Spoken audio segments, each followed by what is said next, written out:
It's 1:30.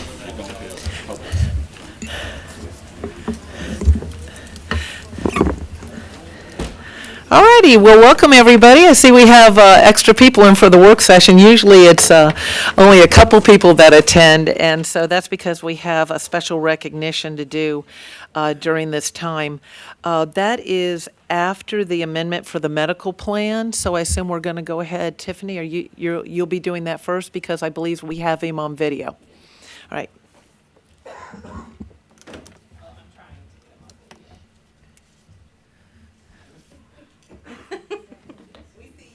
Yeah.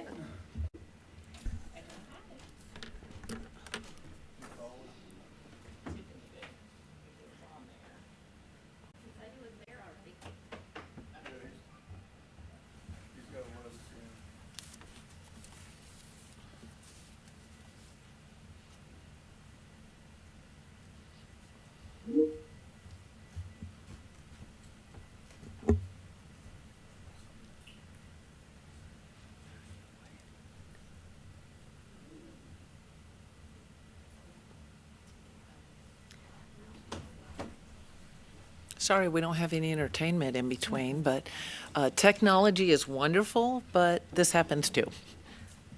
I've been on those Zoom meetings.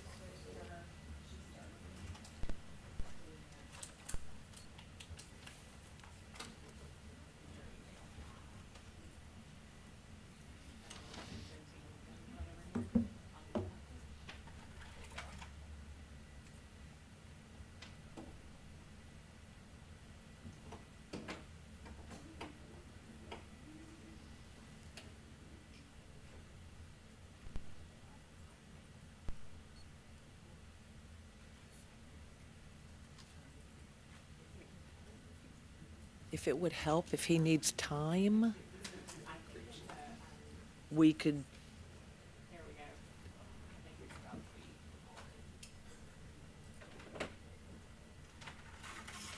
Is he on a strict timeline? Yeah, it's during his lunch hour. Okay.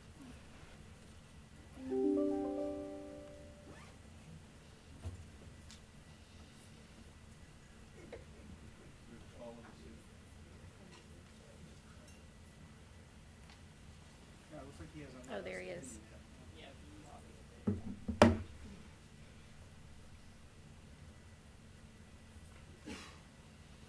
Remember Hit the check mark. viral video when people were doing all this during COVID?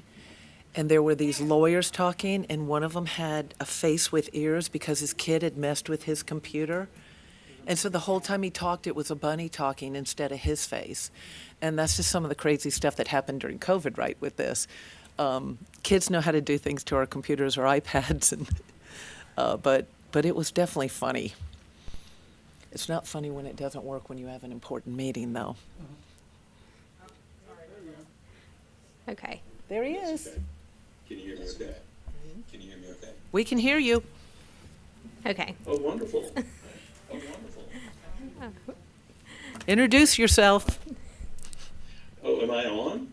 Yes. You're on. You're up on here video too. and everything, yes. Well, I'm sorry, I can't see anything. It's blurred, blurred behind you over there, Teresa. But anyway, well, good afternoon, everybody. I'm Wendell. Oh, hey, I see you. I'm Wendell Strickland. I'm the CEO. Hey, I'm pleased to be a part of your meeting this afternoon. It's good to see the mayor and council and the administration staff. We've been working really hard on your health insurance plans as always. It's my understanding we want to talk about the GLP-1 medications this afternoon. And I thought maybe if it's okay with you, I'd give you a little history of this and why we're kind of wanting to change some things. Is that okay? You want me to introduce it first, Wendell? Oh, yeah, I'm sorry. Yes, That's ma'am, okay. pretty please. That's all right. Okay. So we're presenting an amendment to our medical insurance plan document that re-implements the weight loss exclusion effective June 1st of 2024. And it will grandfather current members who are using the GLP-1 drugs for weight loss for a 90-day period post June 1st, 2024. And I'll let Wendell give a little bit more background on that. Wonderful. Well, thank you. So Last year, well, first of all, GLP-1 medications are to treat type 2 diabetes. There are literally hundreds and hundreds of medications in pill format, and capsule formats, and injectables that also treat diabetes A1C. The GLP-1 medications, and we know those, they've been all across the news lately as Ozempic or Mounjaro. All of these medications are called GLP-1s, and they have been approved by the FDA to treat type 2 diabetes. They have a side effect that targets the hunger mechanism in the brain, and the side effect of these GLP-1 medications is weight loss.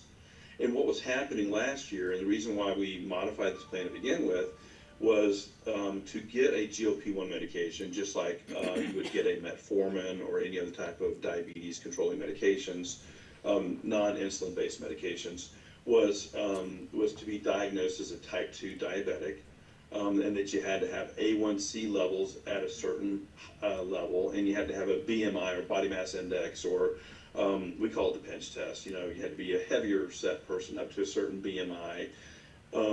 And what was happening is these type GLP-1 medications were very good at lowering the A1C levels, and they also caused people to lose weight. And what was happening was then when you meet those, or you revert to weight loss. And what was happening was the people that were doing what they were supposed to do and take their medications and you know, maybe having a better lifestyle, is they would fall below, they would get their A1C levels under control, they fall below a certain weight or BMI, and they would be told they can't have the medications anymore, and they would have to go back on a metformin or some of these other medications, and then they would kind of gain some of the weight back, and then they might be reapproved for a GLP-1, and we call that the yo-yo effect. And we wanted to kind of stop that. We wanted these people who were doing the right things to take these GLP-1 medications. I do want to caveat that by GLP-1s are not permanent medications. They're intended to be used for a period of time and then come off them, okay? So they're not the forever metformins and those kind of medications, because there are some side effects. There's some muscle loss or some other things, and these are relatively new drugs. We wanted to be very careful about it. What we did was we put, the only way we could get these medications to stay after a type 2 diabetes diagnosis was to approve it for weight loss. And at the time we did this, there were only 7 medications in this class. It was it, just 7.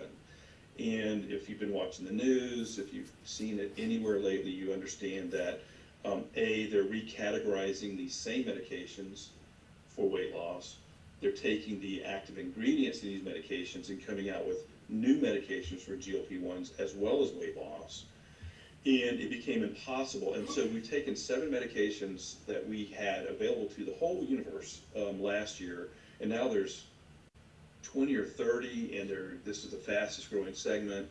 And for your administrator, which is U.S. Heart Care, your PBM or pharmacy benefit manager, it became almost impossible for them to just restrict these medications to just the 7 we approved.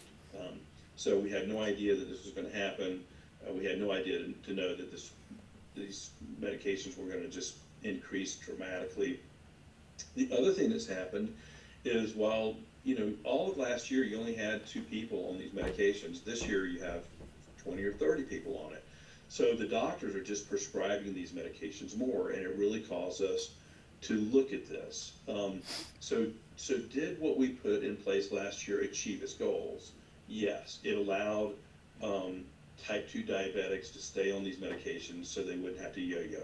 But it had some unintended consequences. Those unintended consequences were that we can't control it anymore because there's more than 7, that having weight loss as a category to be prescribed as pure weight loss is causing almost a 2-to-1 utilization on the plan.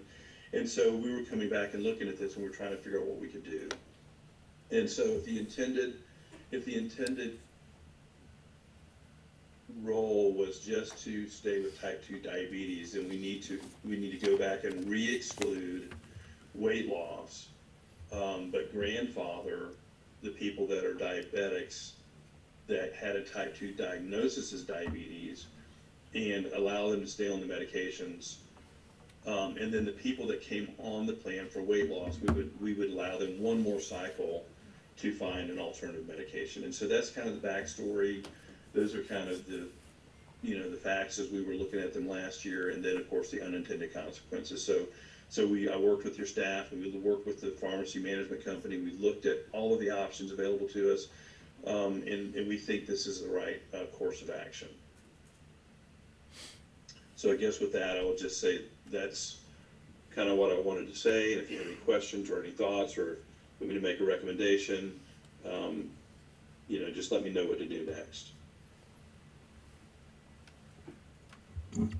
Do you have something else to say, or is that pretty much the That- presentation? Yep, that covers it. Okay, I'd written a few notes because last year started to have a little concern even about Ozempic, because people see these advertised on TV and they think, it's fine, and because of the weight loss thing, now that's what I knew back then. I knew there were some issues with side effects, and I just urged people, please research, because new medications are new. You might be the guinea pig, and that may sound negative, but that's the way it is. Sometimes it's years down the road, just like my husband was on a medication multiple years ago that then they found out, could affect your heart.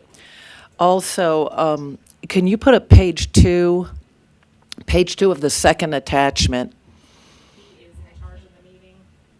Oh. now, So I can't. Oh, we can't. Would you like for me to pull that up? I can show you that. If you could, That would be- yes, if you could, thank Okay, you. is this the Sorry about executive that. You're summary the or screen. recommendation? This is, below is a list of the cost results from the growing class of medications. It allows people to see Yeah. the cost of the medications, because part of what happened, let me see if that also mentions the global issues.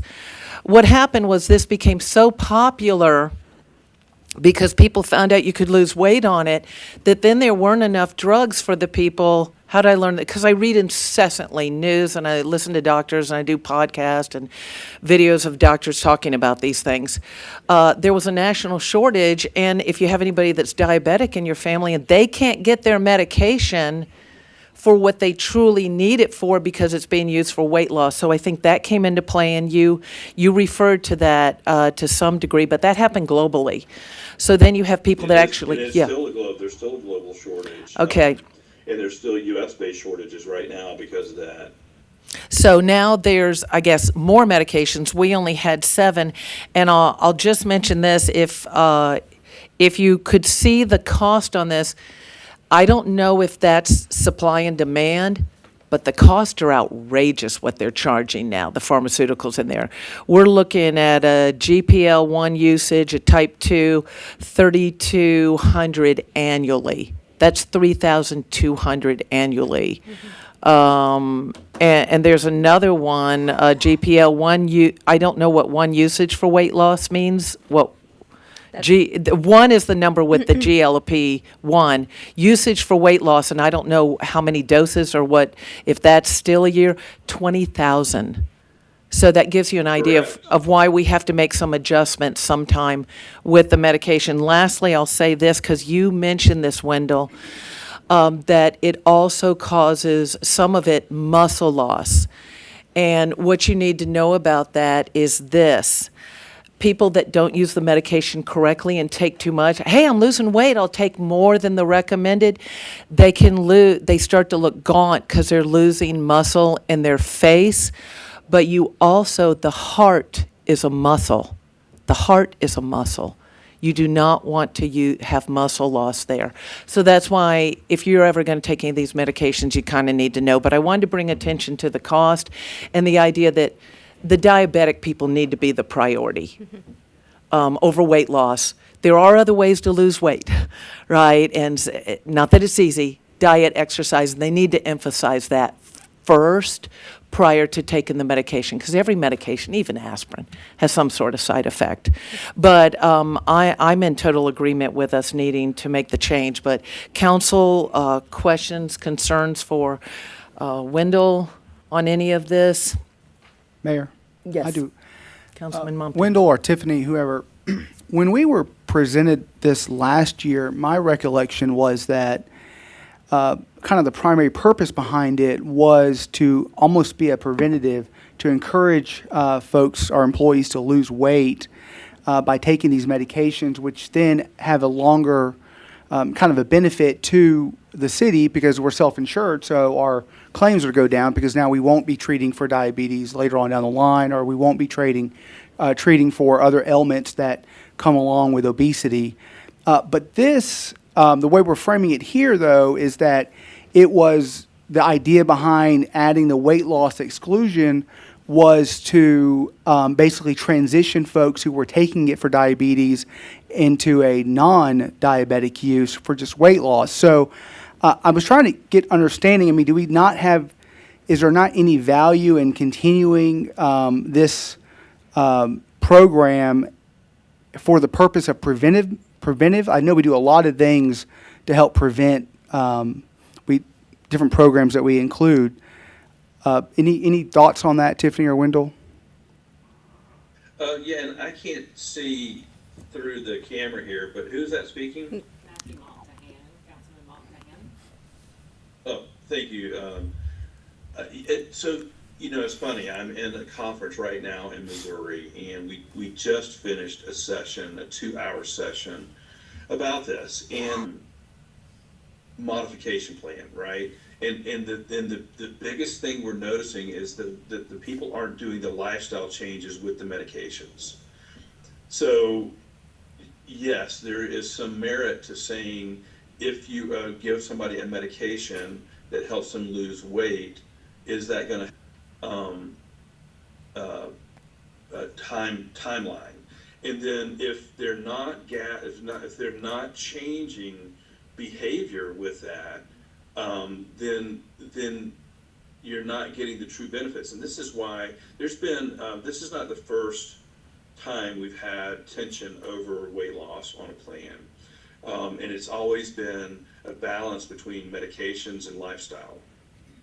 And this has seemed to be an easy button for weight loss, but what we're noticing is, and this is supposed to be a regimen that you are on and off several times a year, but what they're doing is they're writing long-term prescriptions for it now.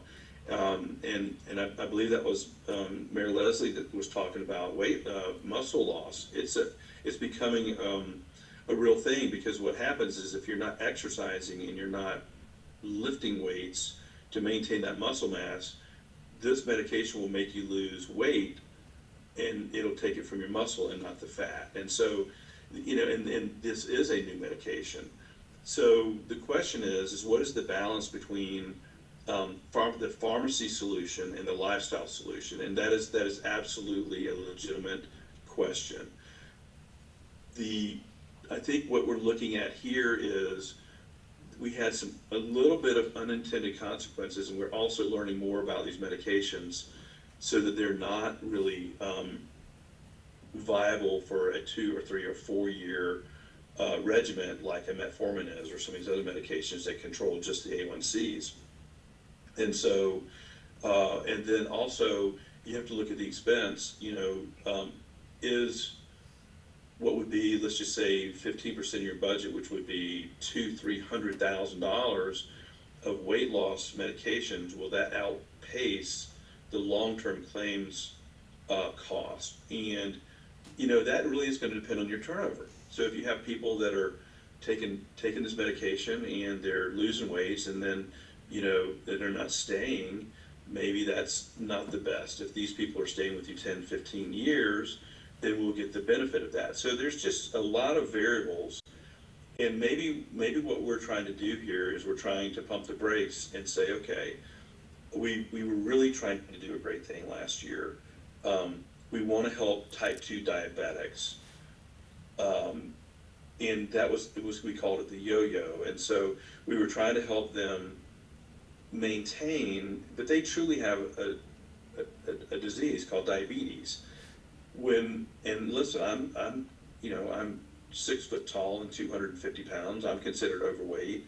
But to take a medicine without changing my lifestyle isn't going to help. And so we have a great wellness program at the city of Rica, and it's helping people with awareness and testing and those kind of things. And so yes, there is merit, but is the merit outpacing the expense at this point, and we're just not sure? Is that an appropriate answer? Did that answer your question? No, yeah, absolutely, because I think the 8 to 10 year number is the significant part there. If we have to wait 8 to 10 years to get kind of our return on quote investment, then that is significant. Because you're right. I mean, I think our turnover is probably, we have a few employees that stick around for 8 to 10 years, but we're probably not going to get the return on our investment for the majority of employees that long. If I may ask one other question, Mayor. Oh, go right Oh, ahead. Yeah. so I guess another option in my mind, and you just tell me, Wendell, if you believe this is viable, but is it possible to perhaps limit the eligibility that to only those 7 drugs that were initially approved? And is it also possible to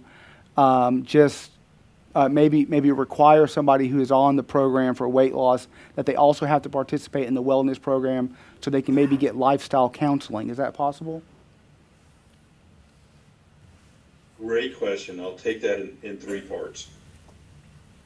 So with your current pharmacy benefit manager, there are some limitations. When when I mentioned it earlier, when we did this, there were only 7 medications. There are 20 now, and it's the fastest growing segment.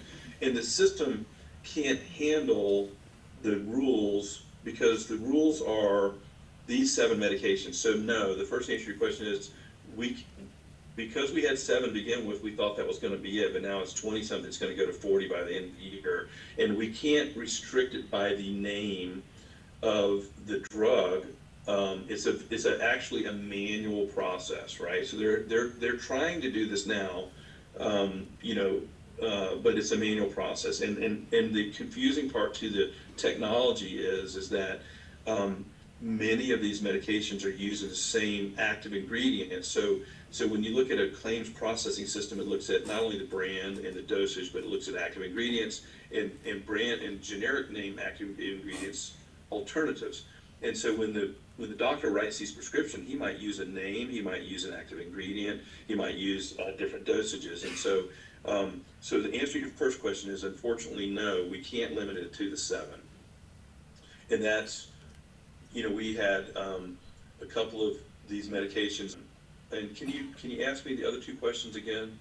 Is it possible that if we do keep this program, that persons who are in this program for weight loss purposes and perhaps even the diabetes purposes, can we have them also have to basically abide by the wellness program or be in the wellness program so that way they can get that lifestyle counseling for the long-term effects?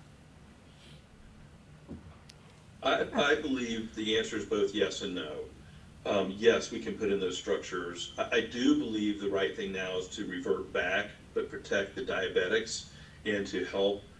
I tell you what, let's do. Let's see about the weight loss people, if we can take them through a cycle, if they will help change their lifestyle. We can. So we would have to kind of regroup and come out with another wellness program that had a different set of metrics and a different set of incentives. Because I think right now there's premium differentials for participation, non-participation, but when you get to actual outcomes based, well, if we're going to do outcomes based, we have to restructure the whole plan. I see. And if I can add to our wellness program, we have been brainstorming ideas to add to next. They can participate in to earn those wellness points to continue to get that premium discount. Thank Yeah, you, Wendell. and- Thank you, Tiffany. And I think with the shortage on it, we have to prioritize the diabetics over general weight loss. And Wendell referred to it again.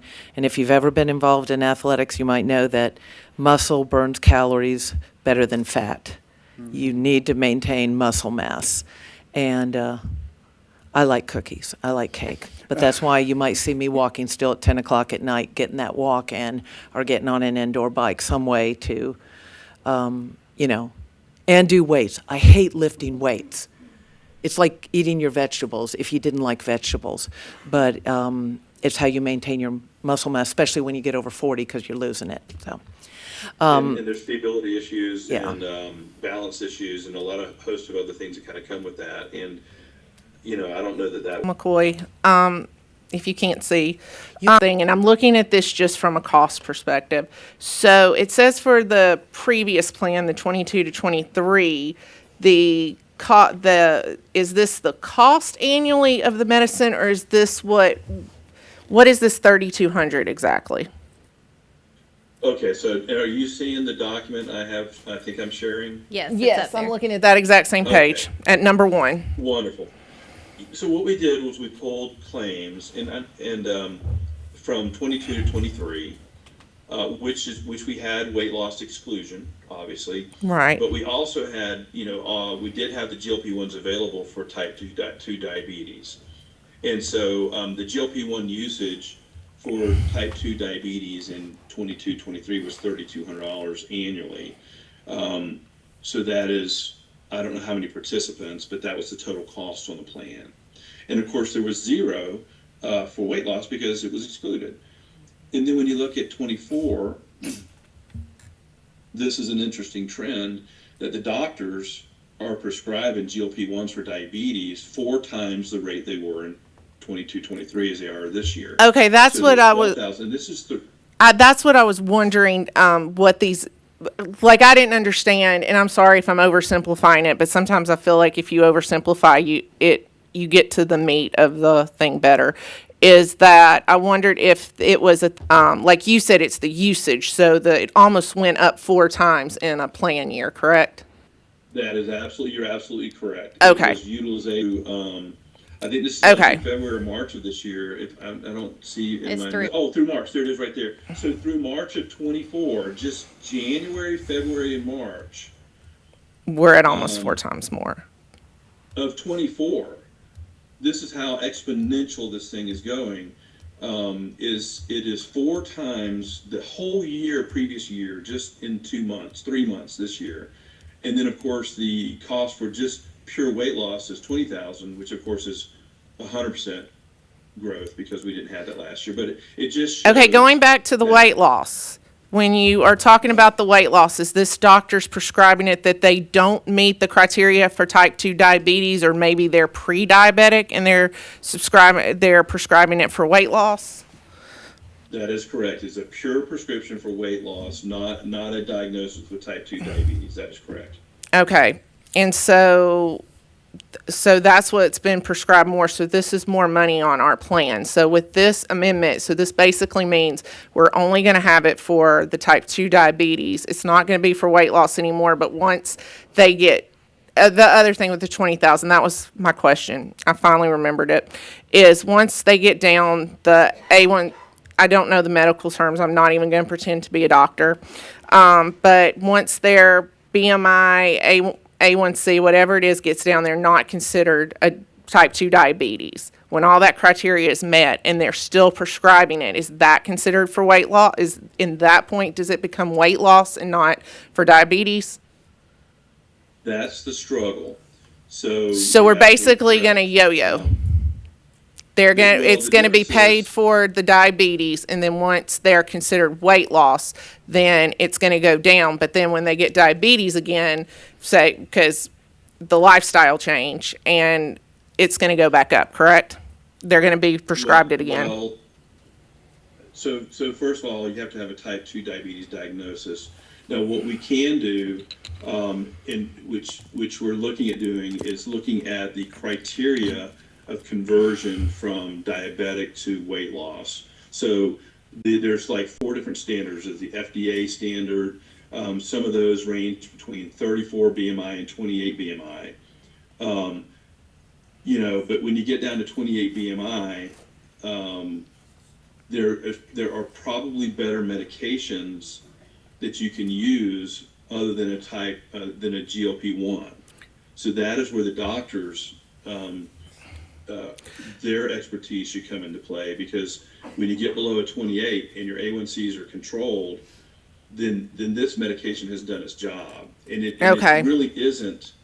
It is not for long-term usage. This is not a metformin that you can take for 15 years. Okay, so you're saying there are other options besides this once you get your criteria is lowered and you're not considered type 2 diabetes anymore. There are other options your doctor, if you communicate with your doctor and everything, can take besides this to keep you stable, quote unquote. Absolutely correct. And this is actually a really good test because if somebody isn't changing their lifestyle and they get below a 28 BMI, which by the way is, in my opinion, fairly skinny. I mean, I don't know, but it is a healthy weight. It is not considered obesity anymore. It's that when you get to a 28 BMI, you should be able to, and you need to come off these medications and substitute different medications and have had a chance to change your lifestyle.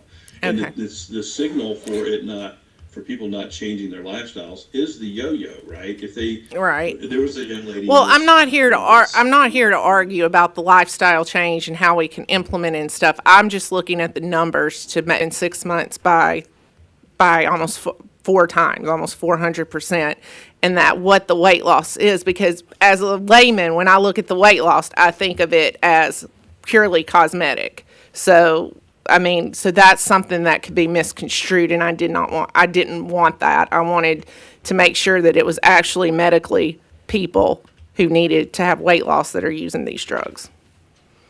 Yes. And that's I think there are tons and tons of other options for okay. controlling A1C. And I just wanted to And they're, make sure all the those are still people, available. We're not changing those at all. Those are available right now. and I just wanted to make sure the people who might be currently on it or on that cusp of doing better with their type 2 diabetes have other options, and we're The motion, if we were, which we will not do, and maybe we can make this a consent item, it's moved to authorize the city manager to sign an amendment listed above for the 23-24 medical plan document to be effective June 1st. Basically, we would be reverting back to what we did in 22 and 23. It would be for diabetes, not weight loss. And that's essentially, because otherwise, I feel bad because I know we've got the Public Works guys here that are just enjoying this entire conversation. But I didn't want to cut it short. We had questions to be answered.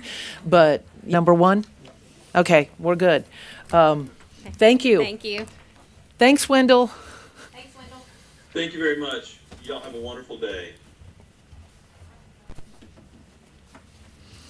Okay, item number 2. Let's make sure I'm in the, wait a second. Yeah. Goodness gracious, I think I printed out about 3 different agendas, and I think I'm still missing something on this. I kept printing out the new ones. It is, I'll look at the screen here, National Public Works Week. I didn't know if they gave you all a day or gave you a whole week. Mayor and Council, thank you. So the purpose of this is the presentation of a proclamation, supporting the APWA's designation that May 19th through the 25th is National Public Works Week. To recognize the sacrifices our public works professionals make every day to make our city the great city that it is. APWA is proud to announce the theme Advancing Quality of Life for All for its 2024 National Public Works Week. Public works is the thread that connects us all, no matter where we live in the world. Every public works professional strives to improve the quality of life for the community that they serve, leading to healthier, happier communities. The Advancing Quality of Life for All theme highlights the way public works professionals connect us physically through infrastructure and inspirationally through service to their communities, whether as first responders or daily workers carrying out their duties with pride. Public Works Connectors help keep communities strong by providing an infrastructure of services and transportation, water, wastewater, stormwater, treatment, public buildings, spaces, parks, grounds, emergency management and first response, solid waste, and the right-of-way management, just to name a few. They are what make our communities great places to live and work, and please join us in celebrating the quiet work these professionals do to make life better for all of us. So our recommendation would be to the adoption of the proclamation supporting the city's participation in American Public Works Week. And the impact would be the recognition of the often thankless jobs Public Works perform on a daily basis to ensure we continue to have a safe and appealing city for the benefit of our community. And the motion I'd like, okay. You don't get to make the motion as much as you want to, and I want to make sure we bring the guys up for a picture and everything. In a nutshell, it was more complicated in the verbiage there. It's basically, if these guys weren't doing what they're doing every day, we would not want to live here, okay, with what they do out there every day, on the streets, off the streets, and because so much is garbage pickup, whatever it is. So we appreciate y'all. I'll go ahead and read the proclamation, and let's then bring everybody up, get a picture, and have a chance to show some appreciation. Whereas Public Works professionals focus on infrastructure, facilities, and services that are all vital importance to sustainable and resilient communities and to the public health, high quality of life, and well-being of the people of the city of Villa Rica. And whereas the infrastructure, facilities, services could not be provided without the dedicated efforts of Public Works professionals. I'm not reading the same thing you read, am I? I'm looking at you and going, because some of it sounds very familiar and it overlaps. Who are the engineers, the managers, the employees at all levels of government and the private sector who are responsible for rebuilding, improving, and protecting our nation's transportation, essential for our citizens. And whereas it is in the public interest for the citizens, civic leaders, and children of the city of Villa Rica to gain knowledge of and maintain an ongoing interest and understanding of the importance of public works and public works programs in their respective communities. And whereas the year 2024 marks the 64th annual National Public Works Week, sponsored by the American Public Works Association, Canadian Public Works Association, be it now resolved. I, Leslie McPherson, Mayor of the City of Villa Rica, do hereby designate the week of May 19 through the 25th, 2024, as National Public Works Week. I urge all citizens to join with representatives of the American Public Works Association and government agencies in activities, events, and ceremonies designed to pay tribute to our public works professionals, engineers, managers, and employees, and to recognize the substantial contributions they make to protecting our national health, safety, and advancing quality of life, and I would add in there our local. Is witness thereof, I have hereto set my hand and caused the seal of the state to be affixed. All righty, can you bring your team up? Okay, right. Come on, guys. You've sat there long enough. Sorry, we tormented you a little bit with our city council meeting.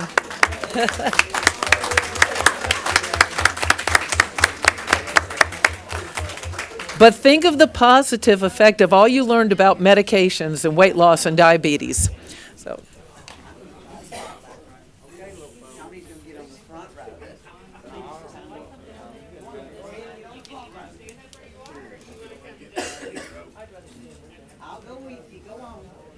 Okay, I'm gonna need some of y'all to come this way. Like when you're in your school picture. How are y'all doing? Good, good. Thank y'all for everything.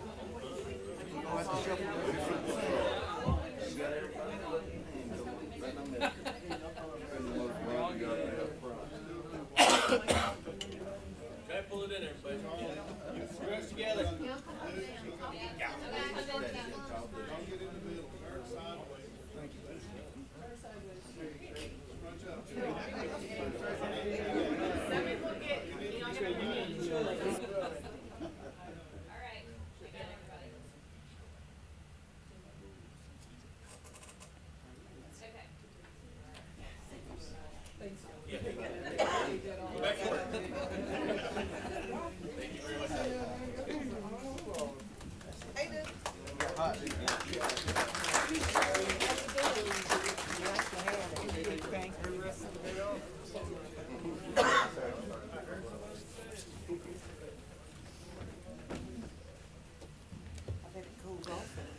One thing, Mayor.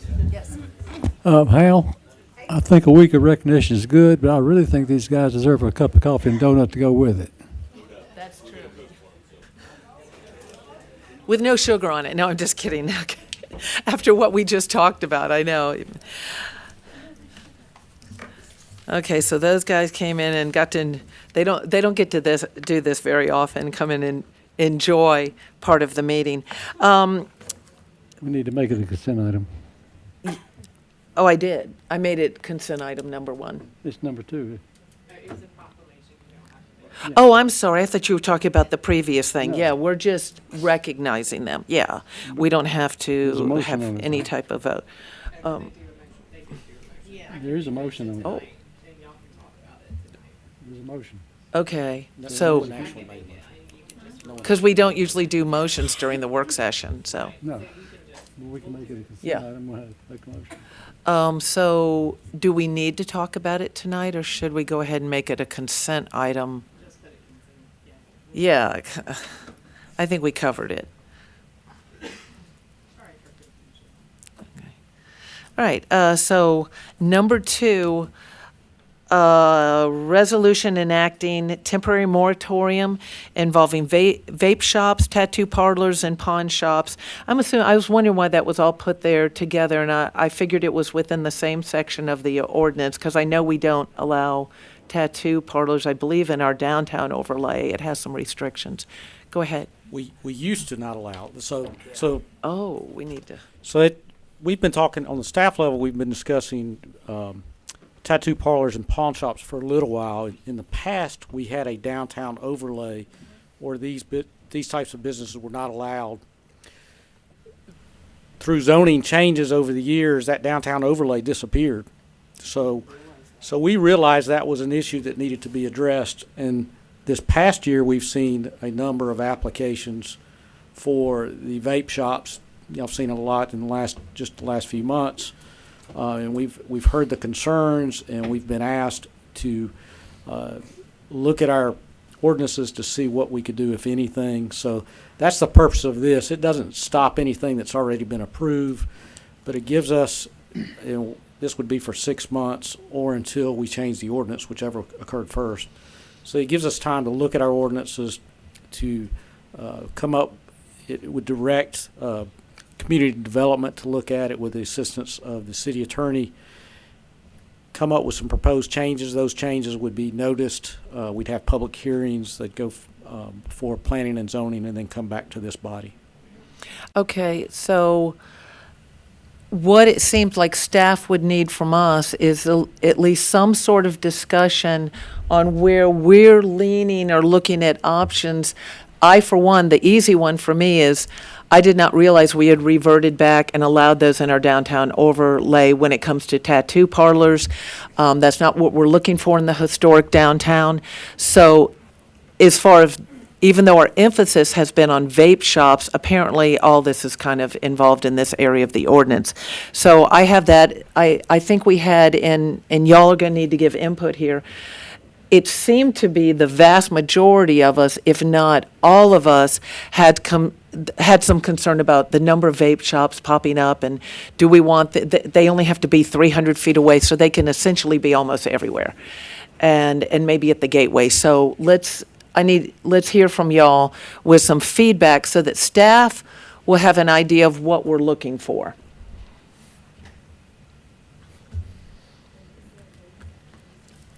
That a limited number, a certain amount in each 4 sections of town? I mean, give me an idea.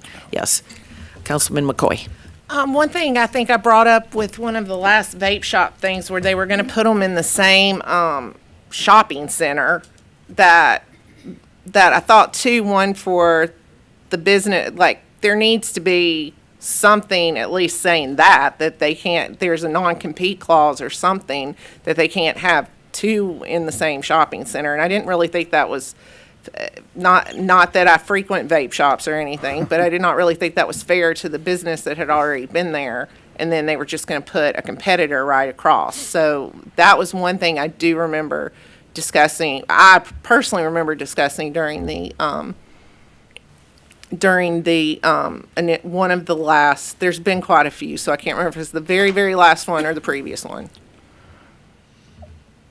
Mayor, if I may, I guess well, I mean, for one thing, I just thought we were going to talk about the moratorium and then we'll kind of come back to staff over the next few months. But in my mind, we need to kind of figure out if a convenience store, for example, is selling vape products. Yes. Do they fall within this category? Do they fall within the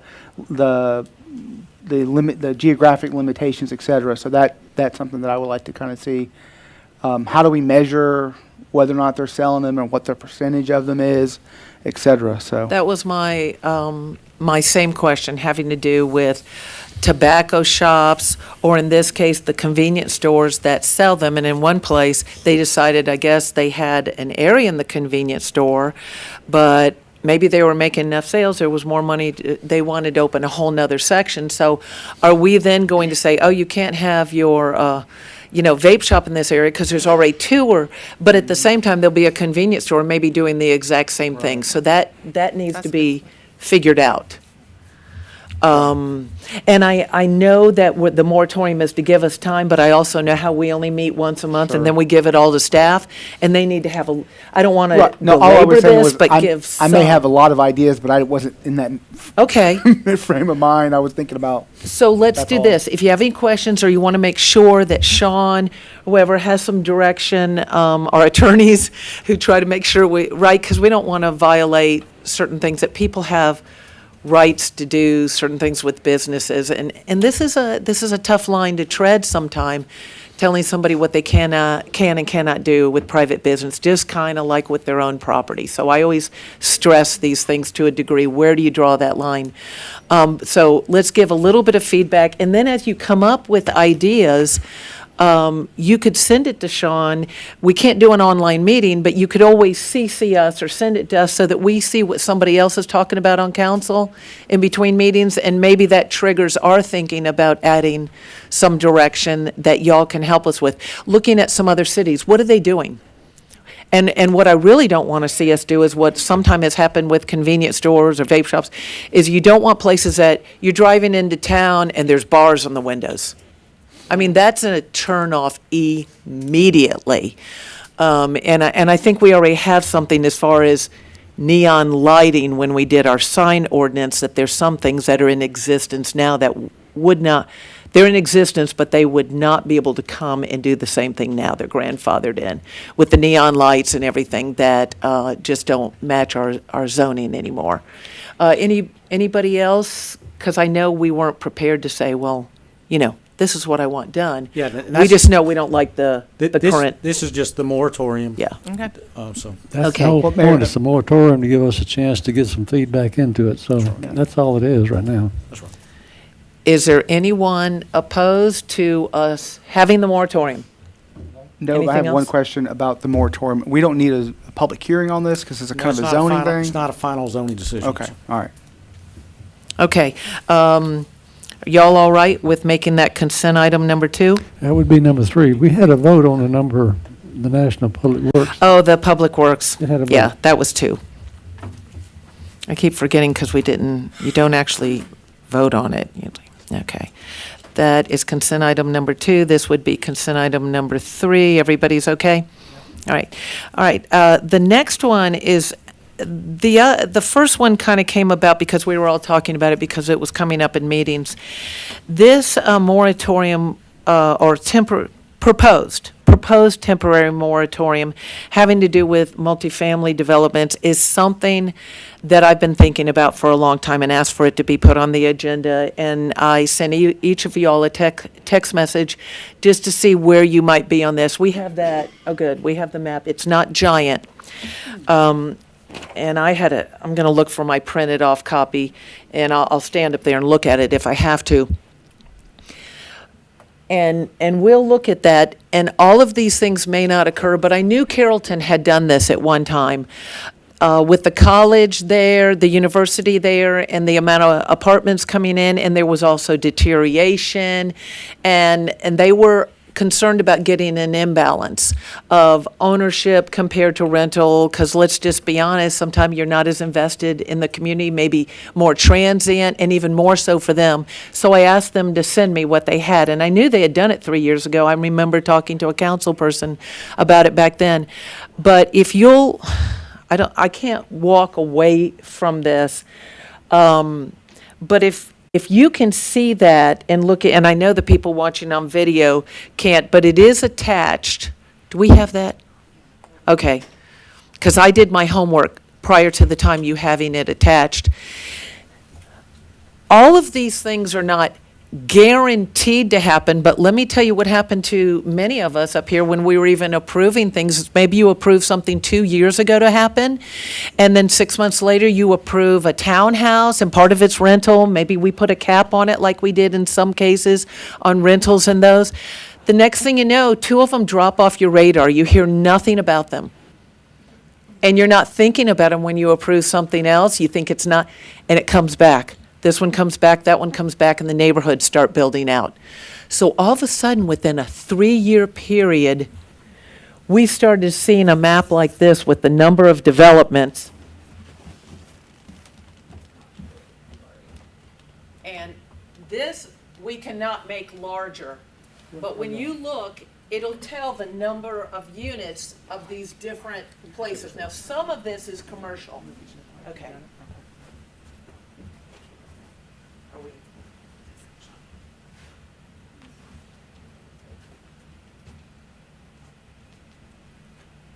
Hello? Hello?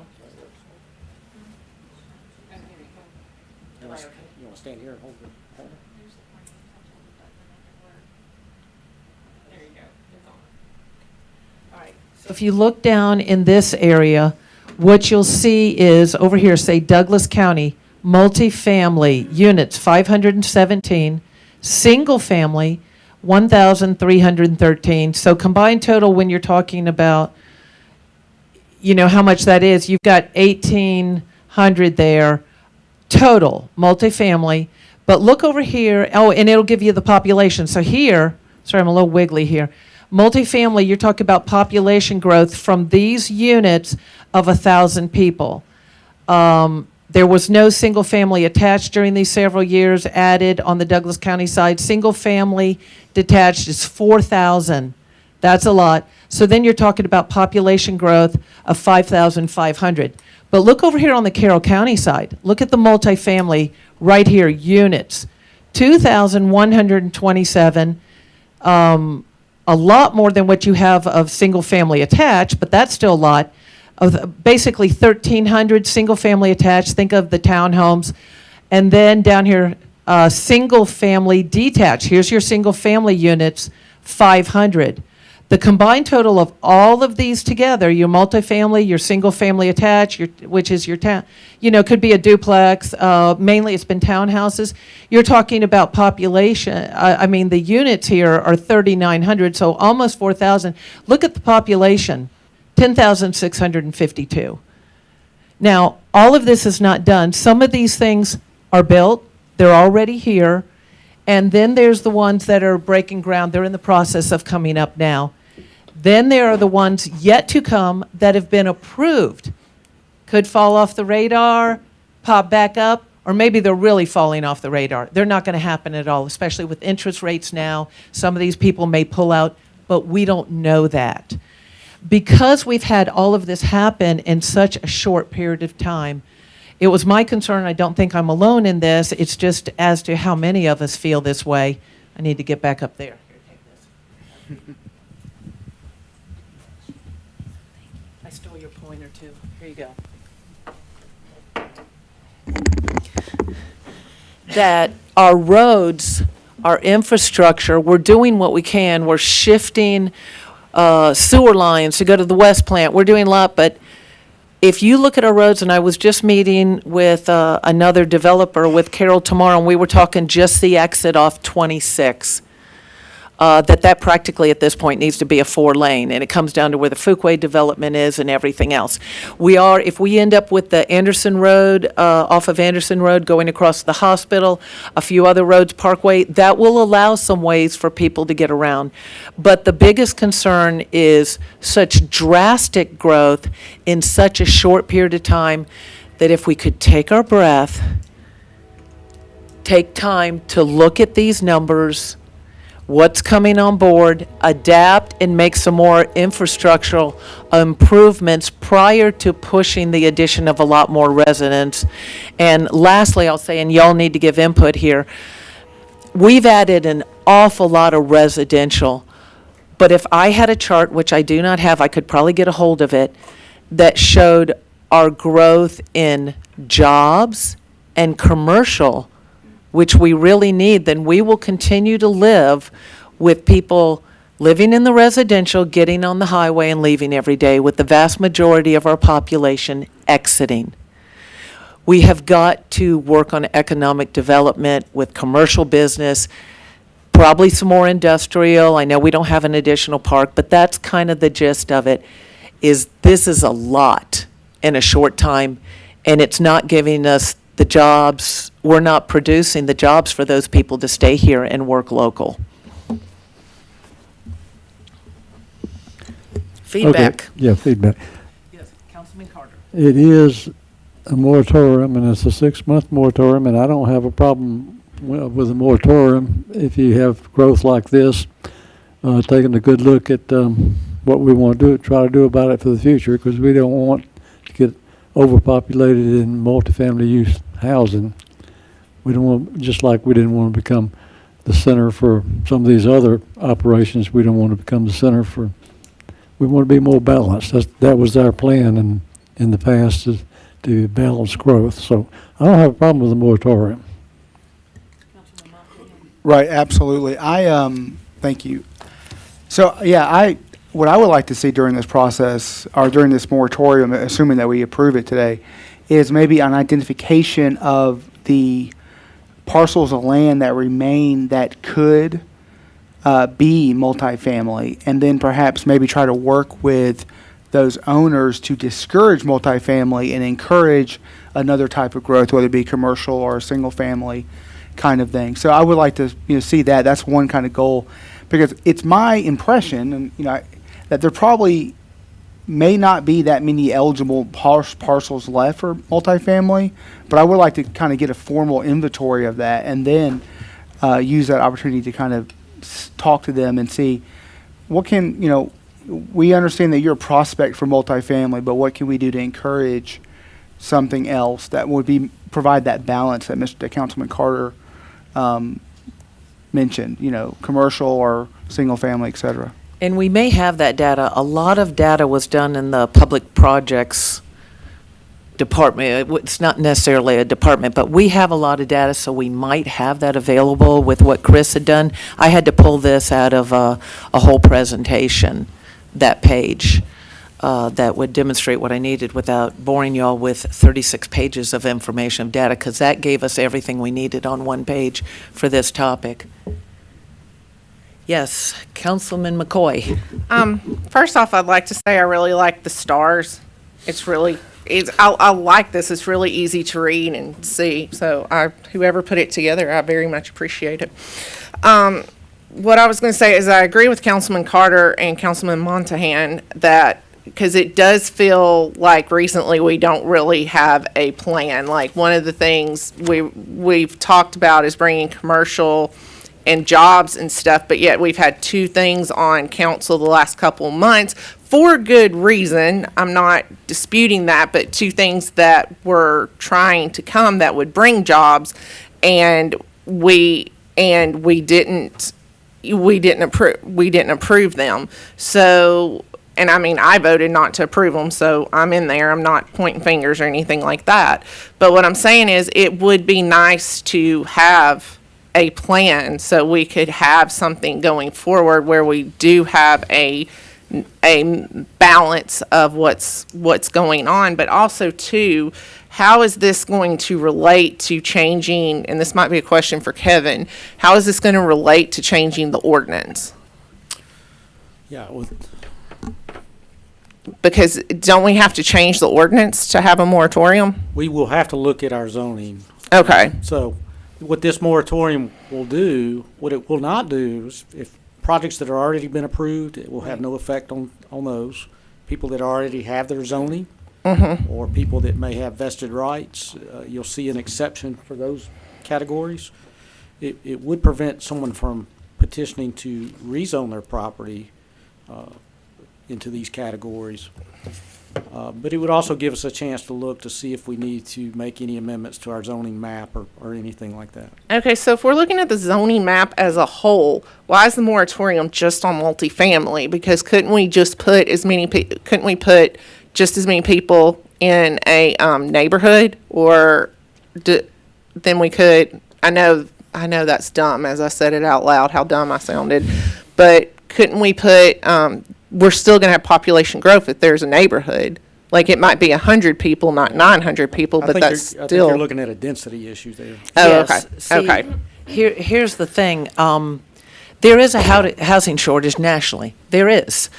We've experienced it in our own family, people trying to find a place to live, including in Villa Rica. But at the same time, we have all this growth, but you can only put so many houses on an acre or 20 acres. You can put hundreds of people into, an apartment complex in a small area, and they all have cars, all right? Maybe 2 cars in each one. It's the density that it has it has a lot bigger impact as far as population and traffic and everything. Okay, that's fair, but. That's the emphasis, yeah. But I'm just saying, it says it says multifamily, but this looks like more of like a zoning issue all over than just limited to the multifamily. Well, in my emphasis had been on apartment complexes. However, when you look at some of the townhouses, even over behind Home Depot, I mean, they don't look at all like Town Walk and just giant rows with very little green. It's probably better now than when I was over there in the winter. That's a lot of people pouring out of there just onto Hickory level. A lot of these places only have one way out, and they come out on the major arteries. That's why it's so important for us to have more of this. But if this You know, isn't going so to you do can get anything for on a the different stuff that has already been, that's already in motion, how many places do we really have, is my Well, question. That's what Councilman Momtahan is asking.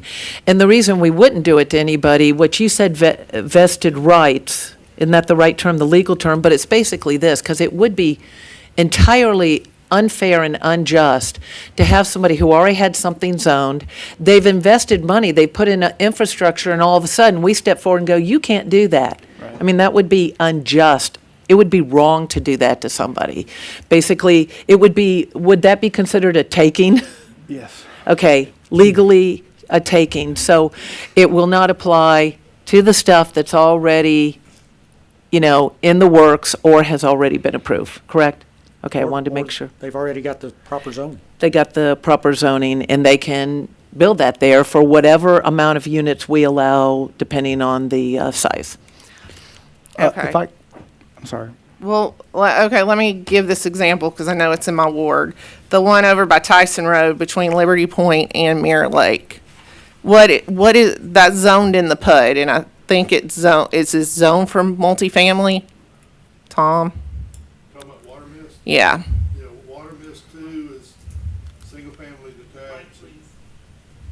Water mist 3 is multifamily. Okay, so it's zoned for multifamily. So, but this still puts a moratorium on it, right?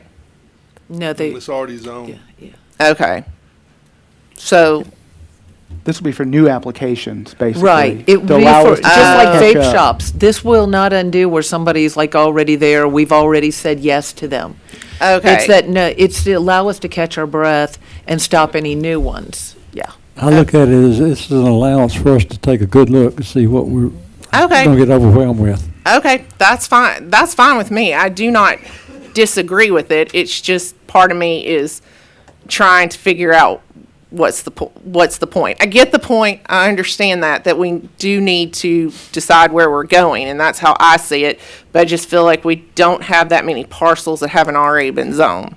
That's the only thing I'm pointing out. And this will allow us to look at all of that and kind of like you would even with a comprehensive plan where you're talking Okay. about land usage. What do we want this place to look like in 10 years?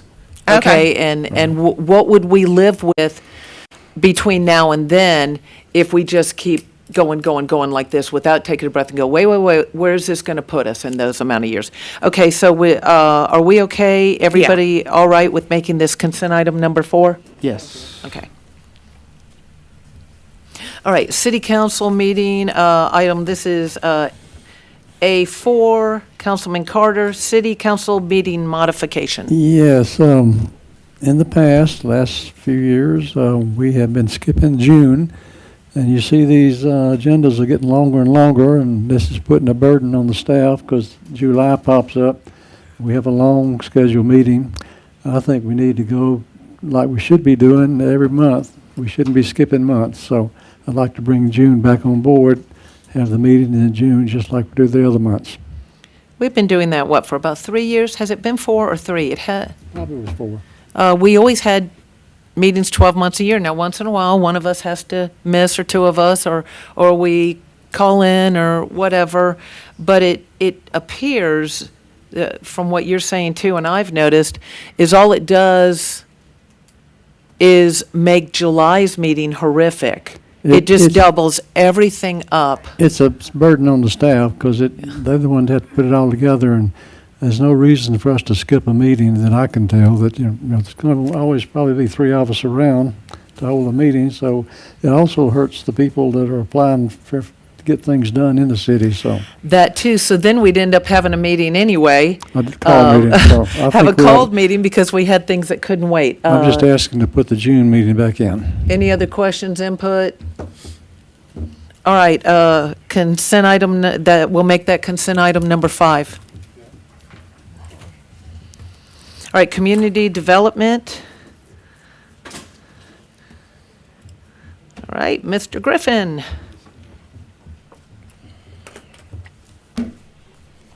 Good afternoon. This item is in Afternoon. reference to the Water Miss Phase 2A final plat approval. Any development that has public streets must be approved by the mayor and council as well as staff. This item will require a public hearing, so I'm not sure how much detail you'd like me to go into currently.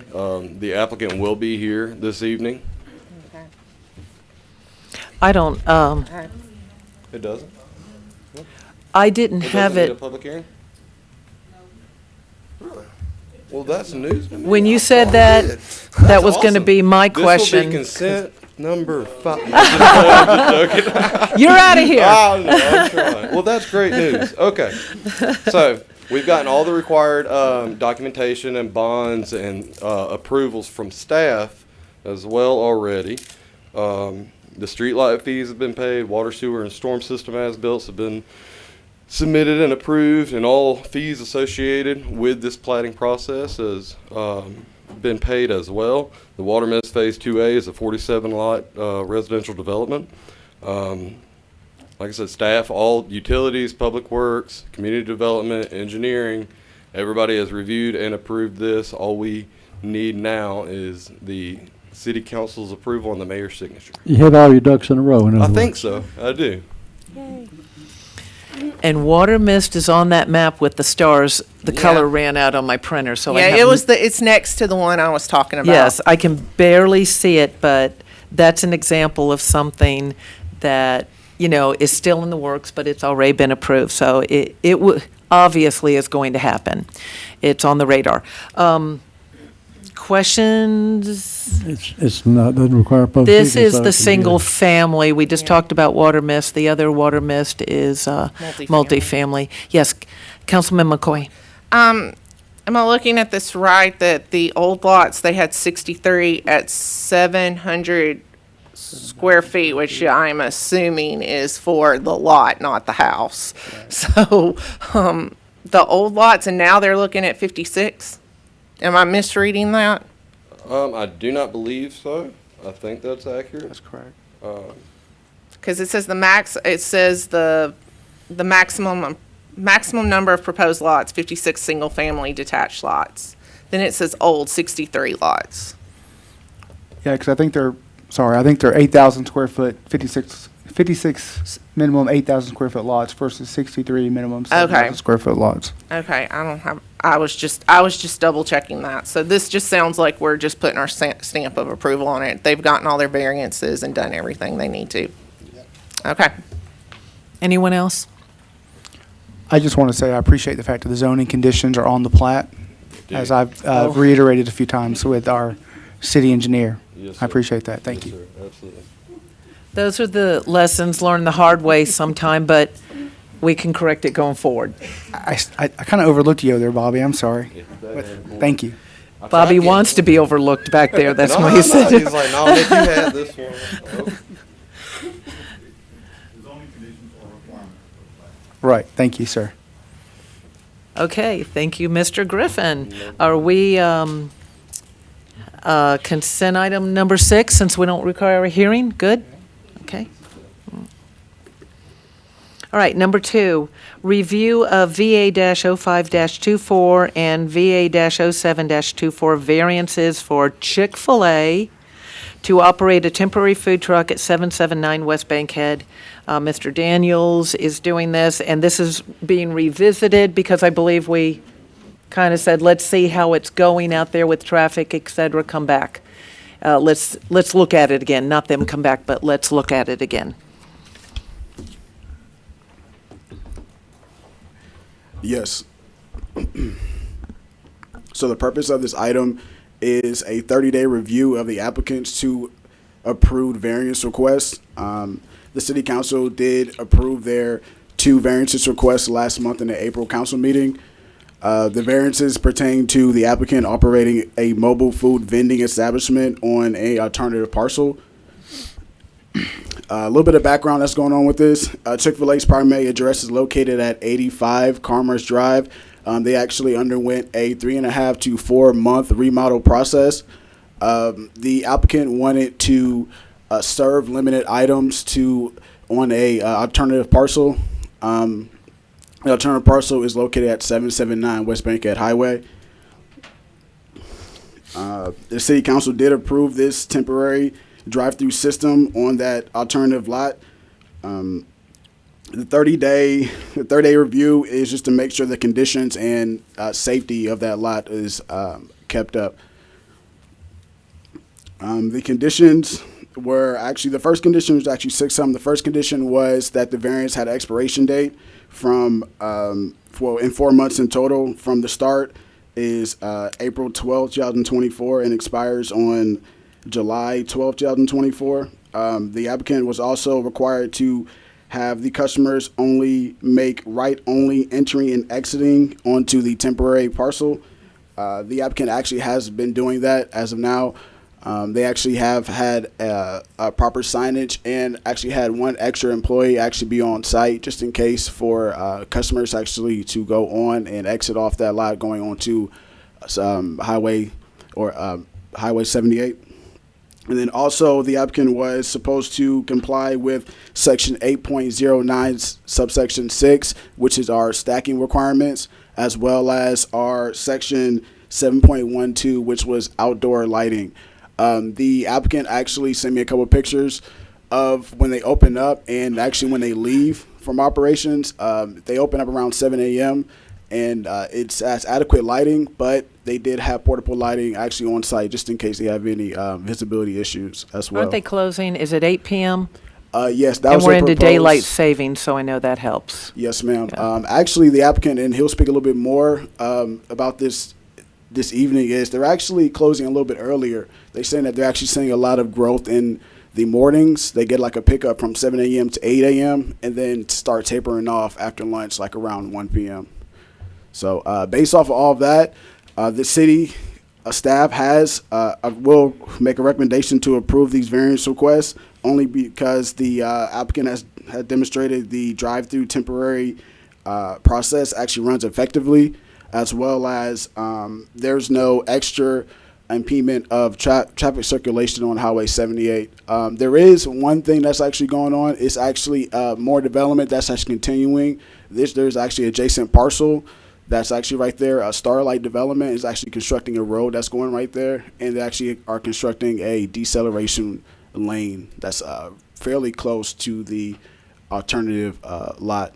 But the applicant has showed that if he has any questions or concerns, he's reached out with staff. He's been very transparent with everything, so we are making a recommendation to approve. So this is my question, because I see that there are motions.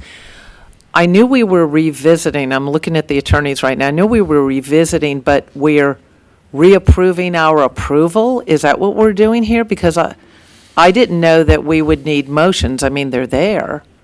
We said yes, but we said we want to revisit this, and especially the traffic, everybody. And it's my understanding from your report, we haven't had any traffic issues. Very And you addressed the in and out and all that. I don't think you'll even have to take it up if you choose not to. Okay, I like that. Unless you're reversing it, there's no reason to do anything. Okay. Okay, That- I go by there at least once a day, I'm between that and the church, so, and I stop in on Monday and pick up some sandwiches. I've never seen more than 3 or 4 cars lined up to pick up food, so it's nowhere, they're getting nowhere close to creating a problem. Well, they have such a limited menu, too. You're not going for milkshakes and a bunch of other things, and school will be out, but the people headed to work. Yes, Councilman Momtahan. I guess my question also is for David and Kevin. So do we have to, because I think he mentioned a public hearing tonight, but it's not on the agenda, but do we have to have a public hearing? No, we could, Did we advertise a public hearing, or, because I guess I don't want folks to show up if we're not going to have anything. I didn't know anybody was coming. Can you tell them they don't have to come? We could make this a I'm sure they will be very sorry to hear from you that they don't have to come tonight. Well, I meant like the notify public. applicant. Okay. I was regarding like the public. If we advertise a public hearing and people show up, I don't know. But do we I don't have advertise it? public hearing No? on here. No, Okay. no. All right, so good, okay, There's a public hearing right here. It doesn't on my application. okay. Well, I meant like we sent the I mean, notices on out and all my- that stuff.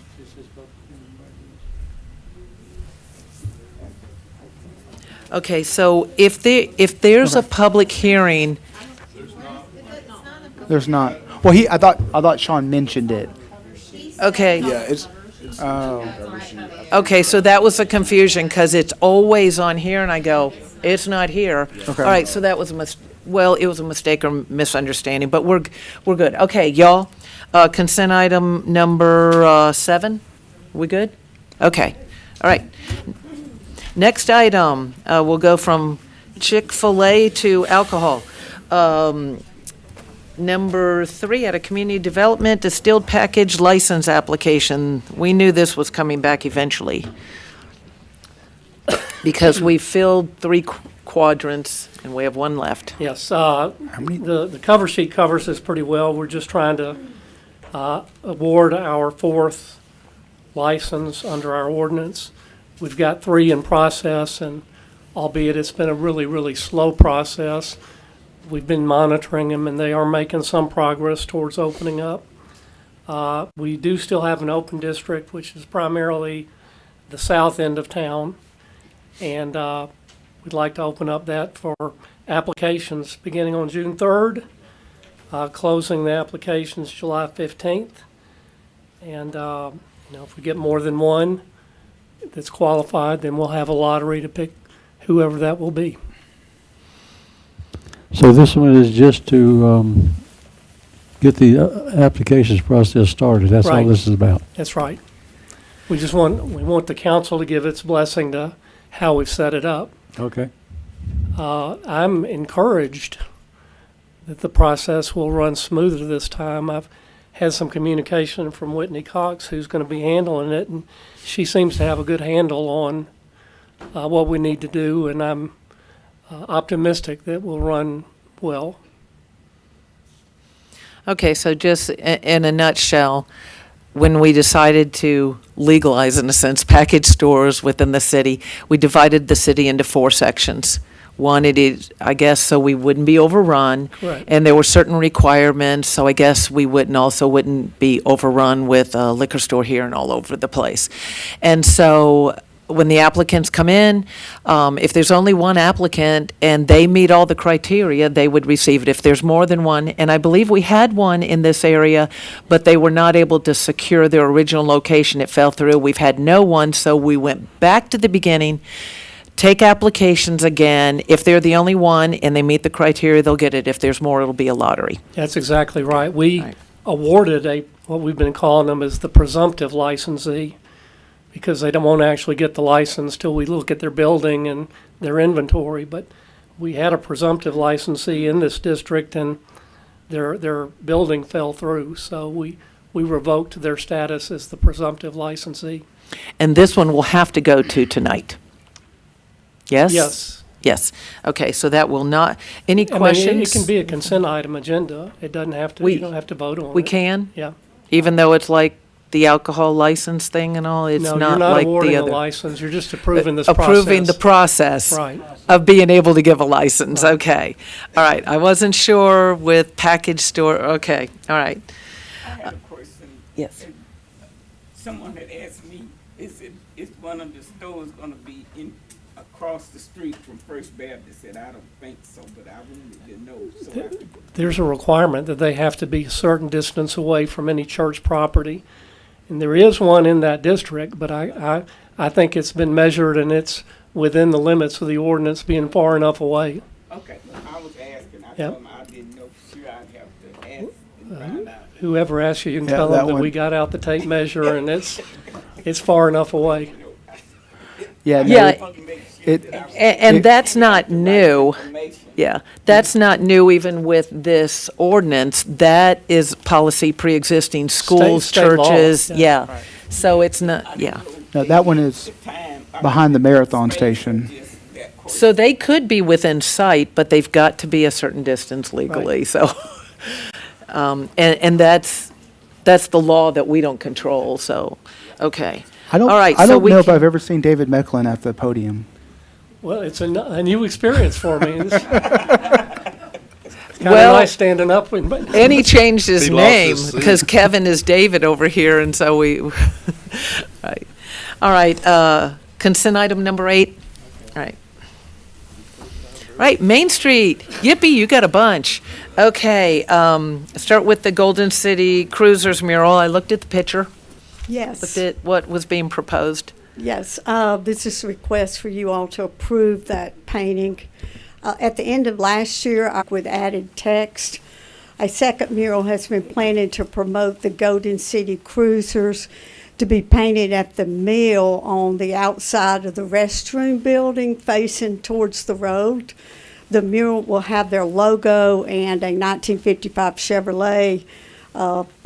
Behind the board of the Chevrolet will be a bench, creating a fun photo opportunity for our citizens. And the cruisers have agreed to sponsor the mural to cover the paint supplies, about $250. The cruisers have their monthly cruising at the mill from March through September each year. They're a nonprofit organization dedicated to raising money for charities and generating enthusiasm for the classic cars. The Villa Rica Main Street is a platinum sponsor of the organization, and the cruisers do provide the cars for our Gold Rush Parade and Christmas Parade. The photo is attached. That's just a rendering about what it will look like. So staff recommends approval of the Golden City Cruisers mural at the Mill Amphitheater. 2 questions. Who's there donating the supplies? Who is painting the mural? Okay, we have 2 local artists on our design committee that Great. actually we had 3, but now we've got 2 that did the Coca-Cola mural. They're also going to do this one as well. They actually drew it. We've met with the Golden City Cruisers. They're really excited about it. We're just all over I it, told so. y'all, we got so much talent and people in this city that want to improve it and would love seeing their own work. The guy that did our other one, it was the last one before he passed away, was from out of town. He did a beautiful job on that mural. I'm grateful. He has ones all over Georgia.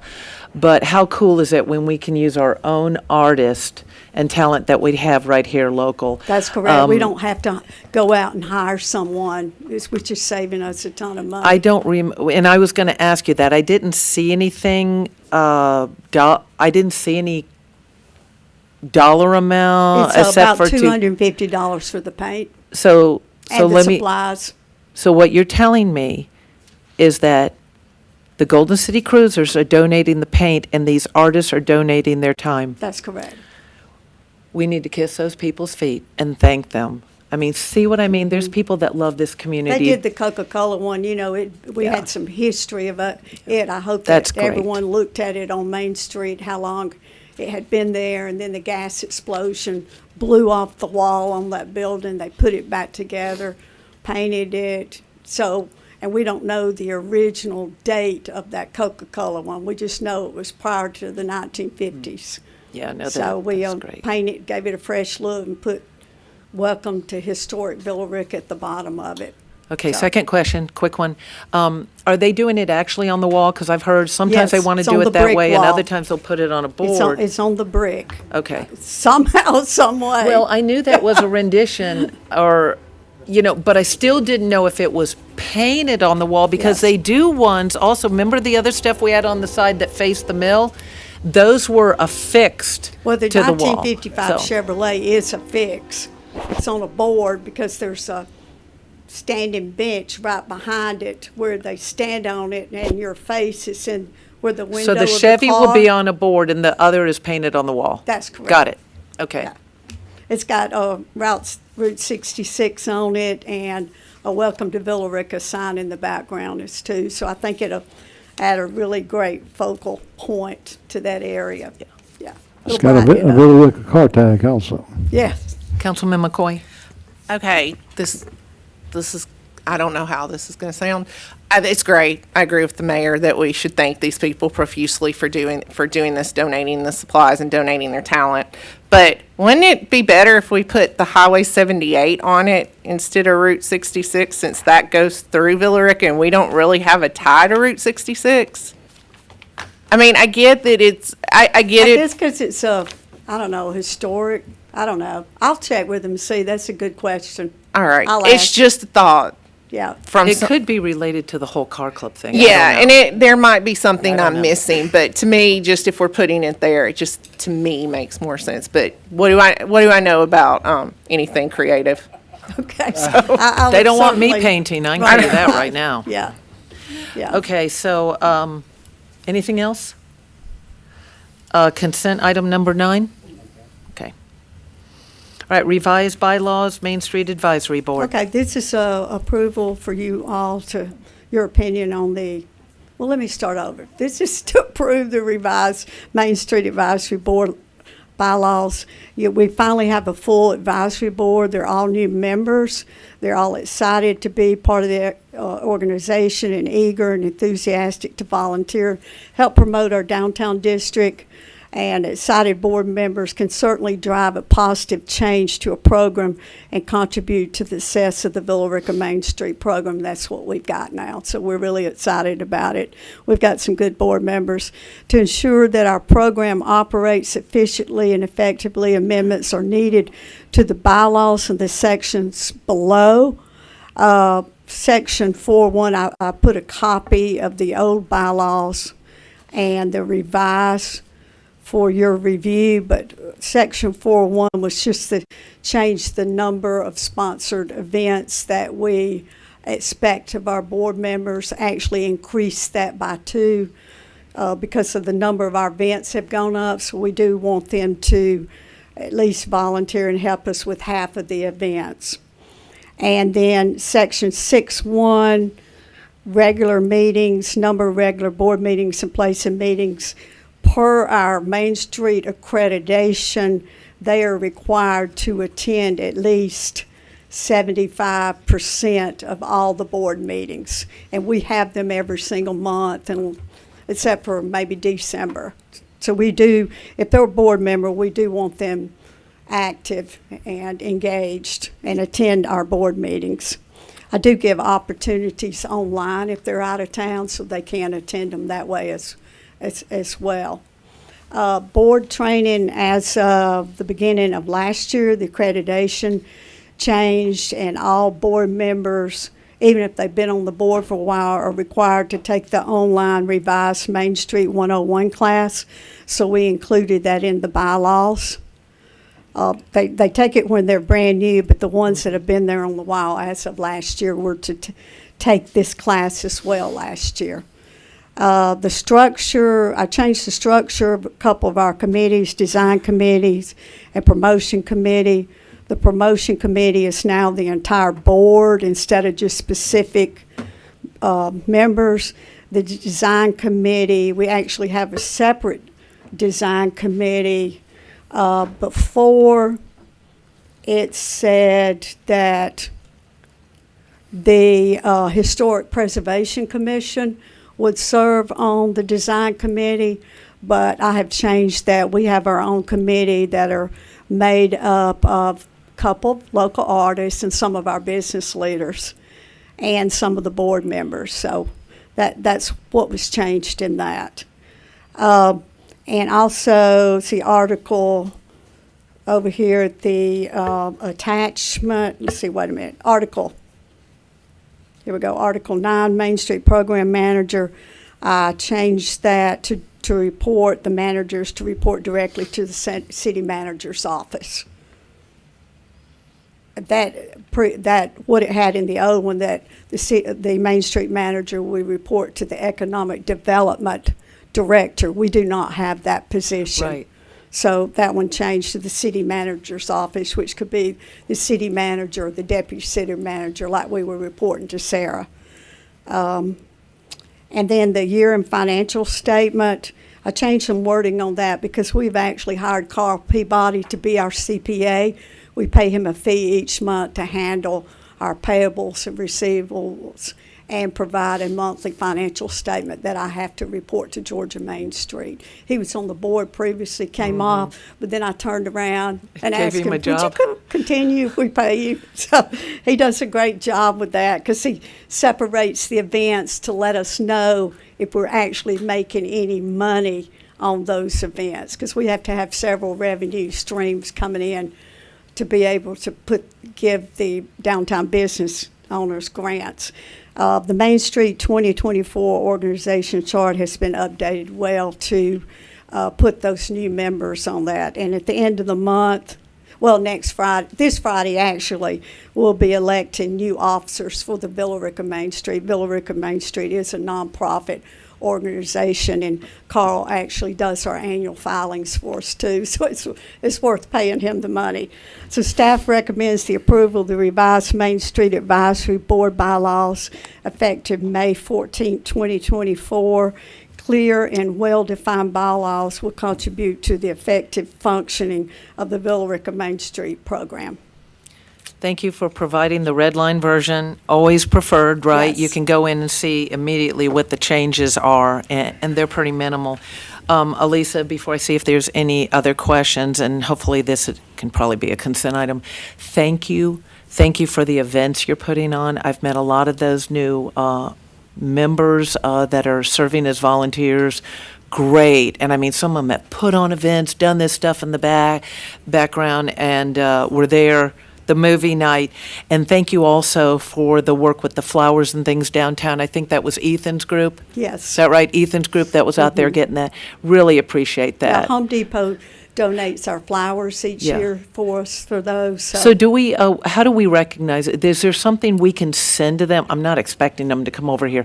Something, I sent them a thank you note. We have a Okay. contact that works in the landscape department, and she's been there for years. okay. And last year, they did a project where their own project, where they came and pressure washed all the sidewalks at the amphitheater for us. I didn't know that. Yes. So when people do that or companies do that, if you're doing the thank yous, fine, but Yes. please pass along how grateful we are, because they don't have to do any of that for us, and it's That's nice. correct. Yeah, That's correct. Not that my husband doesn't have stock in the company, apparently, how often he spends money there, but they're giving back to the Yeah. community, so. Yeah. All right, anybody have any question about changing these bylaws for Main Street Board? All right, that'll be consent item number 10, revised bylaws for the Downtown Development Authority. And you can just hit the highlights of Yes. what the main changes were. The current bylaws were approved back in 1991, so there was definitely a few changes. The regular meeting, the fourth Monday. The special meeting, it was a long paragraph. Some of that just no longer apply in 2024, so I cut that. Kevin actually reviewed these bylaws and helped me with them. Another part that we added was the attendance section to the bylaws that were not there, so that our board members know that they're expected to attend these meetings majority of the time. Yes. So, staff recommends the approval of the revised Downtown Development Authority bylaws effective May 14, 2024. And these are volunteers, they already give their time, but nonetheless, there's the responsibility. You Yes. can't miss meetings all the time or it wouldn't We be have effective. a lot of new board members on this board as well, and they're just like the Main Street. They're really concerned about our downtown business district and want to help the council and do what we can to get that back to where it was, so. And the interesting thing is, VRDA, Villa Rica Development Authority, is willing to work with the Downtown Development Authority on some of this. And I'm talking to Carol tomorrow because they're signaling that they're interested in helping us with more commercial things. Remember, it's primarily industrial, so I have some demands to make in a nice way of our expectations because we Yes. pay into it. But O'Charlie's is empty, right? They asked us for all the, if y'all don't know, they asked us for our empty businesses to supply them a list. If they'll assist us, it'll be worth that investment with them because we don't have an economic development director. I'm working with some people. I actually wish we did. I Yeah. think at the point we need one now. We have, Uncourt is closed. That Yep. building's building's up for sale or lease. We have 2 businesses posted today that are soon going out of business because of lack of foot traffic. So I urge and beg you all to more? shop downtown, yes. Yeah, and sometimes they're not the businesses I'm still crying that Sassy Ladies is gone, right? Yes. Ladies, women all over the city, when they closed our only women's boutique downtown. We can do this.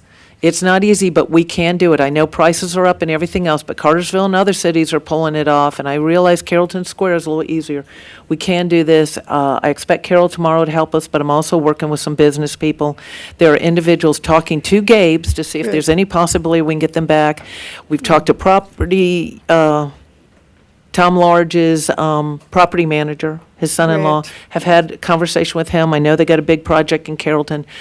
So with citizens that live here that are willing to help, just like the board. So, Elisa, I know on DDA there's state law required training. Did y'all consider maybe adding to the bylaws some additional training requirements? Because I know that had been kind of an issue on the past versions of that The board. training that the new members take is DDA 101 that's provided by Georgia Main Street, and it's Right. pretty extensive. Right. That online training, it takes you a good while to get through it now. Well, I I know don't- The in DDA? past iterations of this board, it seemed like some of the members kind of got stale and didn't take training or, or We re-up did- to refresh their training. We Is did that- change some of that, because remember, you could be on 15, 20 years and not go. I believe, double check, 'cause I did not read the whole document. I believe that we required them every time they came up for renewal. We did this, I don't know, it could have been 3 years ago or more. Yeah, and I didn't see that in the bylaws, but I didn't know if maybe it's in the ordinance or something like that. But Yeah, so I guess we could verify, but I remember anybody, Danny, you have memory of that? Because I do, because it was a concern that things change. Right. And the online is great, but there's nothing like in person if it's close. We were fortunate to have GMA. They didn't do that, I don't think. They did classes right in Carrollton. I went down and took a few. And if you did the conference, you could do all the free classes. That's what I did. Okay, so if you would double check, I do. And make sure we are Georgia requiring Main that. Street actually has a mobilized Main Street coming up in the fall, and they go to 3 cities and visit their downtown and talk with their elected officials and their downtown staff about what they did in their downtown. One of them is Dahlonega. I forgot the other 2 cities. That's something that I could sign them up for. Yeah, okay. I mean, that's fine. I didn't have anything specific in mind, but I knew the DDA 101 was required, but I also knew that sometimes when you're on there for a long time, you know, The like members the mayor that- said, you know, you get on there for 4 years and things Yeah. change, and so you might need to re-up. And I do, now that the mayor mentioned that, I do recall that we had talked about when you reapply to the board, you had to restart your eligibility, but I didn't recall where that requirement was, and I whether it don't was in either. an ordinance I'll or check somewhere. into it. I know but- one member's been on there maybe 2 years, and she's the longest one. The rest of them are new. Right. Yeah. Yeah. Thank you, Lisa. Yeah. Okay. The store on the corner with all the Christmas trees, are they open or what? Which one is that? The one down on the corner where they got those Christmas trees and stuff in there. Used to be the fitness. Home Furnishings Market. The Check that. Christmas, no, she uses that as her Christmas warehouse. That will open Yeah. back up in November. Yes. Yeah. I thought we had like a prohibition or something on warehouses, but No, we don't. If we Maybe that's do, we're not something we need to- enforcing it. I wasn't sure. I thought we might as well. And to be honest, this is only my opinion. I just have felt so bad for businesses. They're having a hard time sometimes hiring people to make enough money to hire people to be there to be open. I mean, it's difficult. If they're not have a heavy online presence, Yeah. and I think, so it's possible that it exists and we're not enforcing it. It's just, yeah, I mean, it's just, they need foot traffic. They need, and That's the and bottom concerts line. They need downtown are foot- good, but we Yeah. need They have restaurants, people something that come that, in and look, but what they also need is buyers. yes. Yeah. Buyers to buy their stock. Yeah. And, you know, right now with grocery prices and things like that, I guess home decor and all's at the bottom, unfortunately. Yeah. Okay, classic Did item. we do Oh, I'm CLEP? sorry, consent item number 11? Yeah. Okay. Number 4, classic Main Street memorandum of understanding. Okay, this is the approval of our 2024-2025 Classic Main Street MOU. So based upon the results of the 2023 assessment standards for Main Street accreditation and all the documentation that was submitted to staff, to the Georgia Department of Community Affairs Office of Downtown Villa Rica Main Street received the accreditation status as a classic Main Street community for 2024. And what that means is that we have set ourselves apart by emphasizing historic preservation, education, economic development, leading to an active, vibrant downtown. There are 3 tiers: exceptional, classic, and downtown affiliate network. So we're in the middle. So we're still maintaining that. So I was actually very proud to get that. One of our board members, city employee Barbara Daniel, was able to bring the Main Street program to Villa Rica around 2005. And over the years, the managers have worked very hard to promote and support the downtown business owners with various grants, ribbon cuttings, grand openings, and marketing. Shop local, eat local. You know, our concerts and festivals increase tourism. That increases the number of walk-ins at our local stores and restaurants. So staff recommends the approval of the 2024-2025 Classic Main Street Memorandum of Understanding with the Georgia Department of Community Affairs Office of Downtown Development. Congratulations for maintaining that, Thank Elisa. you. Any questions? Y'all all right with that being consent item number 12? Okay. All right, Elisa, community, you've got your hands full today. Well, I actually thought we wasn't going to have a June meeting, so I squeezed all these in, but that's okay. Surprise. I need to get them in here. Yeah, yeah.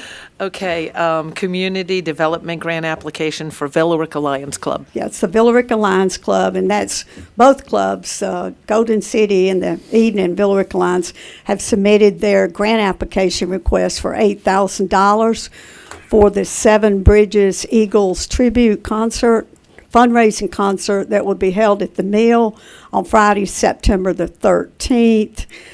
They have submitted their application, proposal, and their budget. They did have a concert last year, and both clubs were able to make money. And, we're no longer able to have a Taste of Villa Rica, so the clubs seeked another way of funding their donations, and the concert they had of Elvis last year was a success. A lot of people there. I also attended it. So staff recommends approval of the 2024 Community Development Grant application in the amount of $8,000 from the Villa Rica Lions Clubs for the Seven Bridges Eagles Tribute fundraising concert that will be held at the Mill Amphitheater on Friday, September 13th, 2024. And a couple of us have to admit a little bit of bias, but if you have time to look at the work that the Lions Club does do that they included in their package, the charity work, especially the vision screening for little children, they're primarily doing it because they can catch things at a very young age that if it's not caught then could impact their vision for the rest of their life. But anyway, it's good to see what some of the local clubs are doing, and that's two Lions Club, and then we have Thomas Dorsey after that. But anyway, I'm a little biased. I'm a member, so. But I don't vote. I don't think vote. I probably ask this every year, but I feel like I can never remember since I'm on the Lions Club, if this is going to go to consent, I don't think I have to recuse myself or anything, but if we're going to vote on it, I might. I don't know, but. You do not have to, recuse. If you would like to, if either of you who are involved with the Lions would like to recuse, so you do not, so on the phone, it shouldn't be a consent Yeah. agenda item. Because you're not recusing yourself in approving the consent agenda. So I'm telling you, you don't have to. Okay. Yeah. If you voluntarily want to, take it off the consent agenda. Well, I usually was voting. It doesn't appear that there'll be a need for me to vote. And I think just the transparency is probably enough to say, hey, I'm a Lions Club member, so my club would benefit from this. So it's out in the open. Correct. The club I belong to. Okay. So we can do consent. As long as Matt doesn't excuse himself. What now? As long as you don't recuse yourself, we can I make won't. it consent. I'm not gonna recuse Because then myself. it's not unanimous if you're Okay. recused. Okay. Consent, that'll be consent item number 13, Community Development Grant Application for Thomas A. Dorsey Birthplace and Gospel Heritage Festival. Okay, they have submitted a development grant application in the amount of $10,000 for the Thomas Dorsey Birthplace Music Festival that would take place at the Mill Amphitheater the weekend of June 28th, 29th. Background, the festivals began in 1994. Their mission is to cultivate appreciation and honor the musical contributions of Thomas Dorsey, where he was born, which is right here in Villa Rica, and his talent to nurture. Thomas Dorsey, often referred to as the father of gospel music, made significant contributions to the development and spread of gospel music. They too submitted their application with a full budget. So staff recommends the approval of the $10,000 grant request for Thomas A. Dorsey Birthplace and Gospel Heritage Festival Incorporated for the Thomas A. Dorsey Festival that will take place June 28th, 29th at the Mill Amphitheater. Okay, and the whole grant for Villa Rica is a total of $20,000, and there are criteria for each group that applies has to meet those criteria, and that's why you've brought these forward. Wasn't his most famous song, at least God's Precious Lord, Take My Hand? Okay, or Take My Hand, Precious Lord, and was born here. Also be a piece in the valley, but Elvis Presley made it famous. Oh, okay. Interesting. I did not remember that. I think I've heard of it, but I forget. I knew he had a gospel album. Any questions? We're good. This has been going on for a long time in our community, and we miss it a bunch of times because the convention, it's not always, but almost every time it overlaps with the GMA. Consent item number 14, we're good? Okay. All right, Public Works.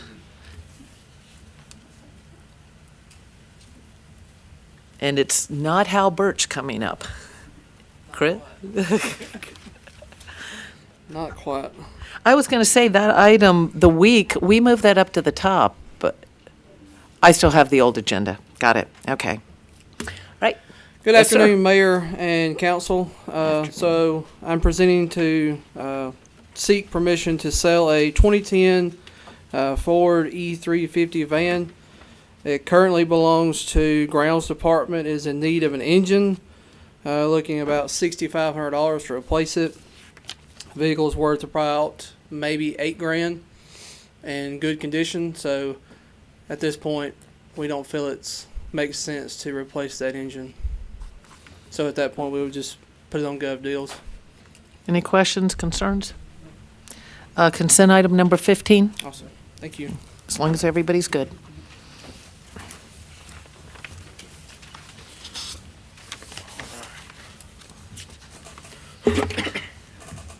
Main Street drainage improvement. Mr. Elliott. Good afternoon, everybody. Afternoon. It seems like we just can't get away from these drainage fixes. I mean, they're happening everywhere. This particular one, and I've witnessed this happening at least 3 times in my tenure over 6 years in Villa Rica, where water runs in the front doors of Los Cowboys and uncorked in a flash storm. For some reason, back in the day, they decided to build those buildings lower than the street. So therein lies the rub. But anyway, we had Georgia and West engineers design us a fix for that. And when we got the prices in, when we had the bid opening, we all almost had a heart attack. We received, there were 4 contractors that picked up bid packets. We only received 2 bids. HDX $452,689. Yeah, we know that's a lot of money. But this issue really needs to be addressed. It's been a real problem. At this point, and I asked Mr. Barber how we were going to fund this, and we got 3 different options. But staff would like to recommend HD Excavations. We know the contractor. He's done work for us before, and he does good work. So, Bobby, what is the fix? they're going to install about 250 feet of 15-inch concrete pipe. They're also going to install about 200 feet of 2-foot wide trench grate, not these little plastic ones that you get at Home Depot, but they're cast iron. They're going to tie the drainage pipe into the existing box that's at the corner, and basically the plan is to intercept the parking lot water before it gets to the sidewalk and take it off. That's what they're going to do. And it's just, it's a tedious job. It's going to, they're required to keep the businesses open during construction. And so it's going to be, you know, it's going to be difficult, but they're going to have to do it. So they're going to dig a trench in the street just beside the sidewalk? Just in front of the curb, yes. Okay. So Bobby, does this, I'm trying to visualize the whole street out here and then kind of like the alley. Will this impact the water that goes down Candler? Church. That's church, back in the back. Church is behind, Right. but it has to take Candler to get to church.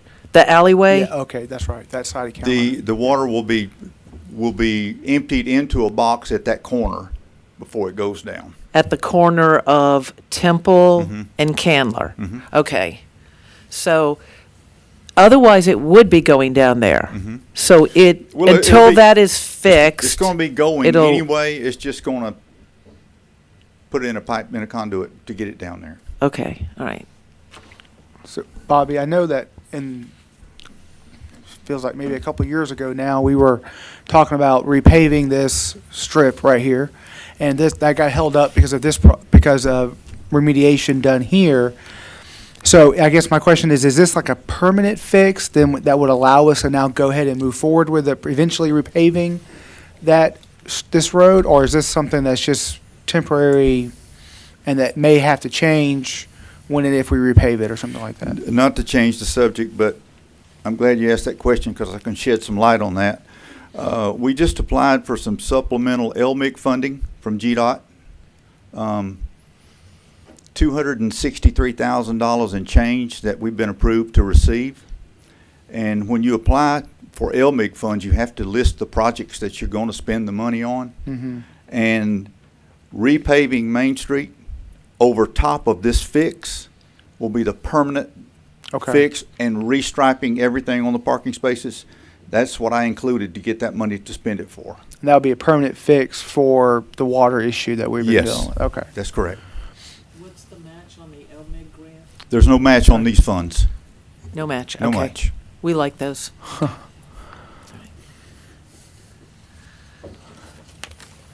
Any other questions? Alrighty, I gotta look at my number, 16. I think that puts us at consent item number 16, if everyone is good with that? Okay. All right, Hickory Falls Lift Station upgrade. You know, getting back to all the new developments that have been built in the past, and those that have been approved in certain areas that where the sewer flows to lift stations,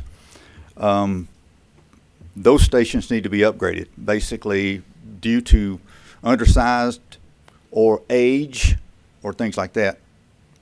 The Hickory Falls lift station needs a major upgrade, and we've put together a development agreement with the Villa Rica RTH owner LLC, who is the owner of the Hickory Level Townhouse project.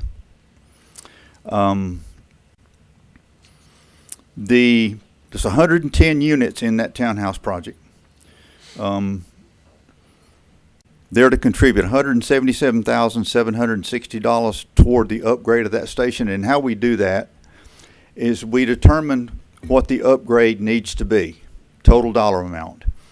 And then we charge a pro rata share based on the flow from each development that's going to go to that station. That's how we come up with their amount. This particular station also has flow from Mr. Barber's apartment complex as well. So we couldn't charge. The city will have to pick up the difference. But this is a standard agreement. We've done this on this is like number 4 or 5 that we've done in the last year on various upgrades that needed based on. It may not be the right term for it, but in a sense does the same thing an impact fee would do, right? You're adding, this much to a certain thing, so we're going to charge you a percentage, and it may not be the right term, because other times it's like impact fee, you're adding traffic, you got to do a decel line. I don't want to use the term. I don't want to trample on our city attorneys, but you have two choices: either you do a development agreement, or you have impact fees. And this is a development agreement. Correct. But it essentially accomplishes the same thing. Yeah, I'm looking to say, I want to make sure I understood that.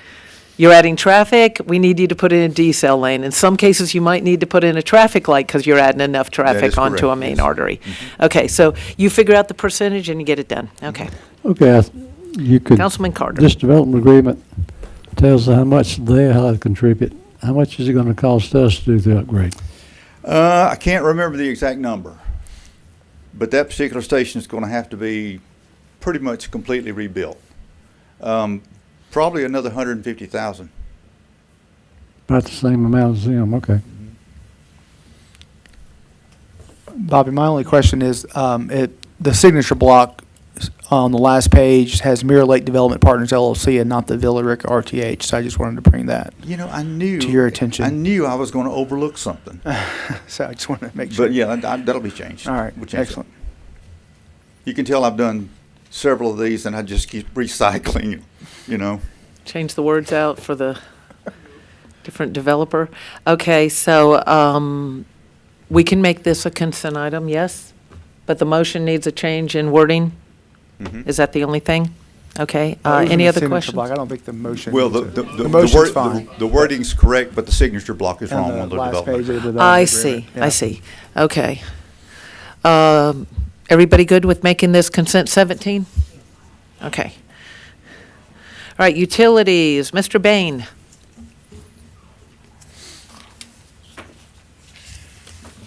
Good afternoon. Afternoon. This evening at our 6 o'clock meeting, the president of the Georgia Association of Water Professionals will be presenting us an award on our operation of the North Sweetwater Creek wastewater plant. So I just wanted to share that this afternoon real quick. We wanted to say thank you to mayor and council and city leadership for all the support that we've gotten. And I know we've been up here quite often asking for aerators and mixers and pumps and controls and SCADA systems for all the stations. But it's that support that gave the team the tools to achieve this award. So I also want to take a minute in this afternoon session while the team is here to give special thanks to Eric and the wastewater team, James McBurnett and his team of operators, and Joe and his team of maintenance techs, because they're the ones that are out there every day. And I also wanted to thank Aaron Lewis and Jason, who's not in the room this afternoon, because I think Aaron, Eric, and Jason have worked together really well to get us all in all of our departments where we need to be. In fact, I'm pretty confident that we expect to get more than one award next year. We've been, all of us are fairly new to this, to the city anyways. I've been at this for 30 plus years. I wouldn't say new, but I've been with the city and been utilities director for less than 2 years. But we've gone just about 2 years at the North plant without a violation, which is a really remarkable turnaround when we look at where we were several years ago. And we're pushed, although we had a couple of mechanical challenges at the West plant last March and May, we've gone essentially a year at the West plant without a violation. And barring a paperwork item with EPD, we've gone a few years at the water plant without a violation as well. So I just wanted to take, while they were here this afternoon, I wanted to take the minute to thank mayor and council and leadership for all the support in approving all those high dollar requests that we've been doing. We know what we've asked for, and we know what it was to approve all that, and we just want to say thank you, and I want to thank the team for all their hard work. But Kathy will be here at 6 o'clock this evening to present a small award to us. So we'll have a chance to to recognize them this evening? Yes. Okay. Yes. All right. Yes. Because they're going to do the presentation. Yeah, the president of the Georgia Association of Water Professionals will be here at the 6 o'clock meeting. So your reward was to get to come to our meeting and listen to us? I'm so sorry. Their reward was not to have to be here at 1:30. Okay.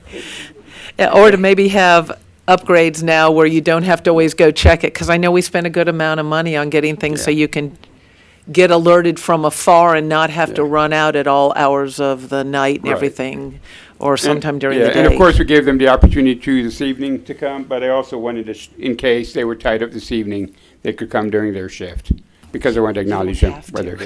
So it's up to you. It's up to y'all. But I just wanted to share that with the team this afternoon before this evening's Okay. meeting. Well, thank you. Appreciate that. Mayor, if I can. Yes. Mr. Bain, that was an excellent acceptance speech on that award. I just wanted to take a second to just let you know that we all appreciate the hard work that you're doing. Thank you. And the good leadership. I mean, this award is not something to take lightly, and we just appreciate you. Well, thank you very much. I appreciate that. We're going to have something this evening. I can just move past it, yes? And then tonight we'll hear something. Okay, Cowan's Lake Dam renovation. Miss Lewis. Good afternoon, Mayor and Council. It's good to see you in here once in a while. I'll do what I can. I'm here today to talk about repairing and refurbishing Cowan's Lake Dam. Thanks. Cowan's Lake is the secondary source for the city's drinking water. We pump water from Cowan's Lake into Lake Fashion as a supplementary source for our drinking water facility. Per the EPD requirements, Georgia Safe Dams performed an inspection of the dam and provided a report on the needed repairs. We also had Carter Engineering out last year to do a dam inspection. Per that inspection, they actually drew up some designs for the dam repairs and provided deliverables to contractors for the work. Some of this proposed work includes removal of larger trees from the dam and spillway, repairing stump holes, repairing eroded areas on the dam, regrassing all damaged areas, clearing the tow drains, excavating and clearing out overflow areas, and fencing off the face of the dam to prevent cattle access. The cattle are tearing up the front of that dam, something fierce. We engaged Tim Grizzard and Associates for pricing. They completed the Mirror Lake Dam rehab, and also they just finished Lake Paradise. They did a really good job with that. The estimated cost of repairs is $120,000. We recommend using Tim Grizzard and Associates for the renovation of Cowens Lake Dam. The renovation of the dam and the fencing on this dam will satisfy state requirements for the operation of the dam and the continued operation of Cowens Lake as a supply for drinking water for the city. As this dam is a Category 1 dam, I'm sorry, I put 4, it was actually a Category 1 dam. The repairs will further protect the dam and mitigate the potential for catastrophic failure of the dam in all areas immediately downstream. We used to have cows, this has been a lot of years, that got in the water too. Does that still occur there? It does occur. We're hoping that fencing off is going to definitely help that. But during a drought situation, if they're allowed on the dam, they can actually come around to our side where we have our booster station. Unless we put the fencing and stuff up, there's not a whole lot we can do about that, but that is actually part of the process. So the fencing, because they're damaging Mhm. Yes, as ma'am. they, okay, go Yes, ma'am. across and everything. Okay, thank you. Question, be consent item number 18? Thank you. Thank you. All right, West Plant UV system refurbishment, Mr. Bras? Good afternoon, Mayor and Council. So currently at the West Plant, the UV system is used for disinfection right before it goes out to the creek. Currently, we have a 2-bank system, an A and a B. We have multiple lights that are burning out. We have ballasts that are starting to go bad, and we have a lot of connections and wirings that are starting to fail on it. This results in us having to use both banks at each times, compared to what it's designed to do is run one bank at a time. So us being able to get these replaced with the bulbs and the ballast would actually allow us to go back to using one bank at a time, thus saving energy costs and operating the equipment as it was designed. Staff reached out to the manufacturer and the manufacturer's representatives for pricing and received one quote. Staff recommends approval to work with Kingdom Technology Services in the amount of $63,461. So this is part of, so you don't have to run back, and we've been doing this with a number of items. I just can't always remember what it is. Go ahead, I'm sorry. Well, I didn't have a question. I read over, and it was, your explanation was clear. Any questions, council? Okay, we'll make this consent item number 19, as long as everybody's in agreement. Thank you. Oh, wait, you've got another one, Waterly Operations Software. All right. So currently, staff is using hard copies with data analyses and record keeping, along with operational side. Waterly would allow us to get everything digitalized and make it more immediate. As soon as pretty much an operator would be able to just click save after putting all this information, and it gets uploaded to our system.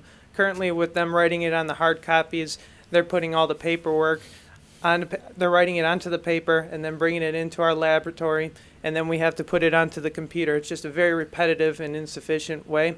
Updating to this, the Waterly would cut that time dramatically, and another benefit it would have, the process of having to put it onto our computers. We've reached out to we reached out to Waterly Operations, and staff is recommending engaging with them in the amount of $6,300. And it is a budgeted item. Any question? Are you finished? Yep. Sorry. Yeah, Any Waterly questions? Operations, that the only outfit that supplies this? No, with this operations, I tried looking at multiple places. This one specifically is designed for utilities, informed for utilities such as wastewater, whether we use it for water down the road as well, So too. we didn't find a competitor? No, I could not find a competitor that fits with the utilities portion of Okay. this. Any other questions?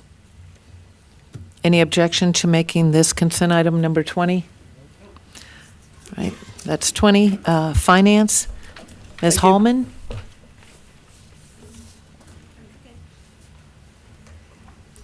Good afternoon. Afternoon. The first agenda item that I have is to approve the updated customer sanitation rates. Each year, GFL, in regards to their contract with us, adjust their rates for us based on the consumer price indexed.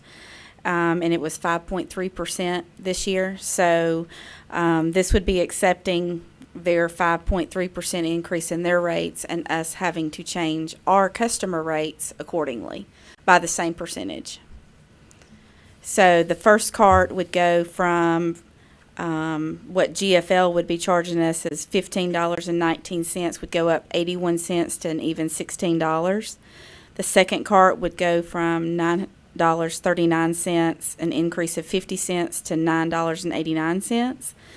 The low-income senior is $15.19, go up 81 cents to $16. So they don't really have a low-income senior rate. They charge us the same.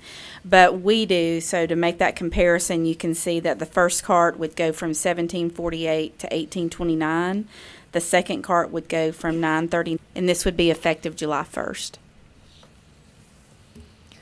This isn't really a finance question per se. Well, I guess I could address, it needs to be very clear to citizens that the rate that they're increasing ours is being passed on to the consumer. Is there any explanation that we should provide people as far as, is it administrative costs where, here's the card and here's our charge, the VR rate, which is less than $1. It's like, if I'm looking at that right. No, I think I'm looking at the rate increase. What's the difference between what we charge and what we charge the customer and what they're charging us? And I know I looked at this thing last week, but Right. Well, as you know, the sanitation solid waste fund is its own separate fund, has to run in as an enterprise fund, and there's other expenses that are in that fund that are above and beyond the GFL. I think we have 3 employees. Yeah. 3 employees. My garbage didn't get picked up, something else was wrong. I've had to call them before, and that's what I was thinking, All the administrative. operating. Right. Mhm. Okay, all right. That's what I was thinking, and I know people, we can't answer this right now. We haven't been entirely elated with GFL, but we have had such limited options. I've seen some of these people at the convention, and I know are we still exploring in-house? So, we don't want to be caught in this forever, but it's who we have to deal with, and at times they are the only bidder. Okay, all righty. Yeah, actually, to the point about being the only bidder, is there when is this contract expire? I believe it was a 5-year contract, and this is year 2. Okay, because I feel like it's been a couple times since I've been on council that we put this out to bid, and every time it's only GFL. Right. I believe we had We two, did two, one, two. this last one, but GFL had the lower rate. They were lower, okay. And like the mayor said, I think we're exploring the other options, including taking it in-house. I don't know if we have an update on that, but that would be good. Any other questions? Any opposition to making this consent item number 21? All right, that'll be 21. 22, proposed millage and budget calendar. Boy, time flies. Yes, here we are again. So we're just now beginning the budget process. Last Friday, all the department directors and managers have access to their budget documents in order to start their request. The submit back to finance deadline, I believe, is June 3rd. And then that's when the ball really gets rolling on looking at the numbers, trying to look at both the revenue and the expenditures, talking with the city manager and staff, as well as the directors and managers about what they have requested. So along with the budget, as you know, we have millage rate. So we'll be setting the millage rate almost about the same time as we have the budget, a little bit before. So what is in orange and green is what mainly impacts the mayor and council. These are all the required special called meetings for both the budget as well as the millage rate. And I believe there's 2 budget workshops in there as well. What's in the blue is the meetings that finance staff have with the city manager, as well as the oncoming deputy city manager, as well as there's a few meetings in there, Mayor, that will have you in there with the budget. And we can look at your calendar. This just kind of mimicked what we did for the past 2 or 3 years. And we can set those meetings up as soon as if this is approved, we can then schedule those out. I haven't been able to check my calendar and give feedback, but just on that part, according to the charter, the city manager puts together the budget. I would be perfectly fine with it not being just me in there, but because there is appointed finance committee. And so I'd like to involve them up front too. Okay. Because that's why they exist. So I don't really consider it my place to put together. It's really you, Tom, you working with the department heads and putting that budget together. Certainly, we want to have input on it, but I would be perfectly happier to involve the finance committee. With you? Yeah. Okay. Or y'all kind of get the gist of it together. I mean, if you want to hit stuff off us ahead of time, that's fine, you know. But, Okay. Okay. Sounds good. Anything else? So start checking your calendars for, I guess, it's mainly August, right? And then we move into, yeah, some of them, yeah. Yeah, some of them are just the department heads, though. I mean, for us checking our calendars.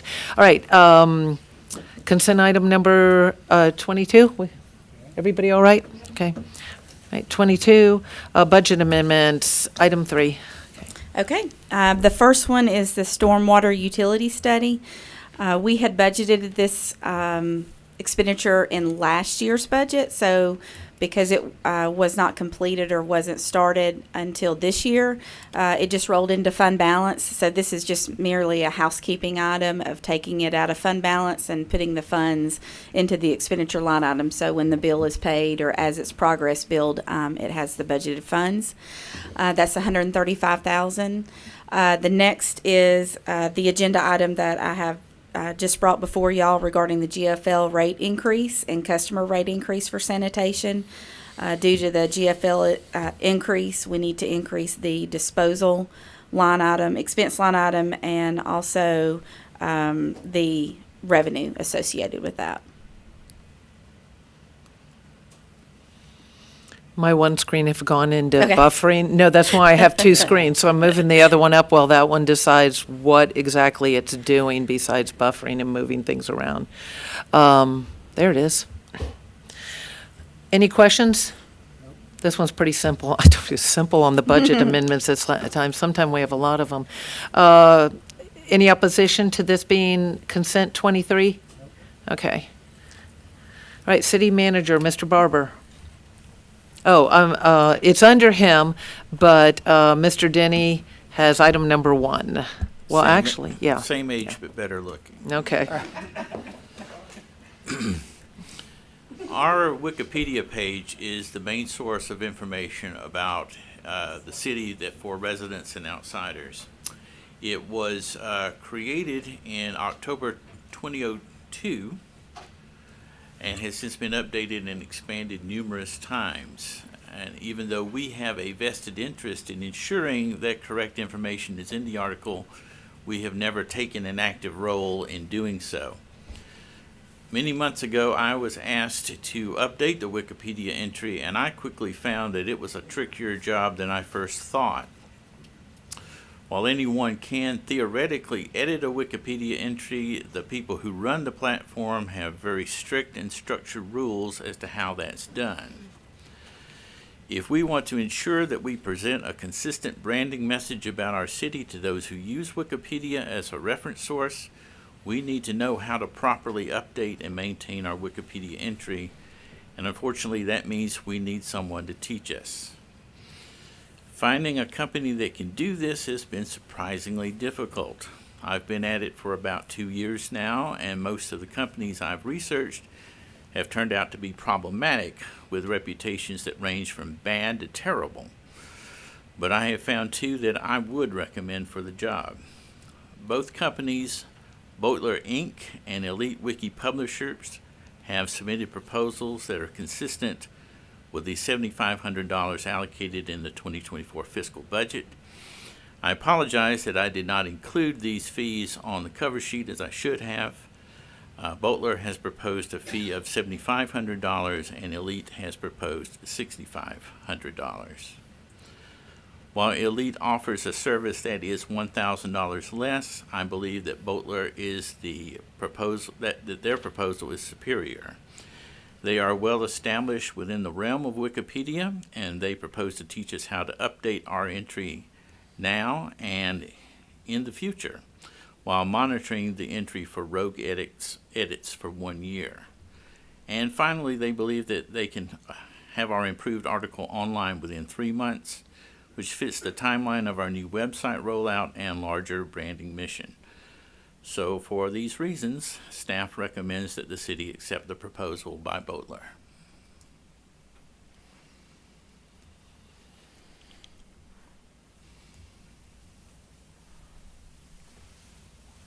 Well, Ken, thank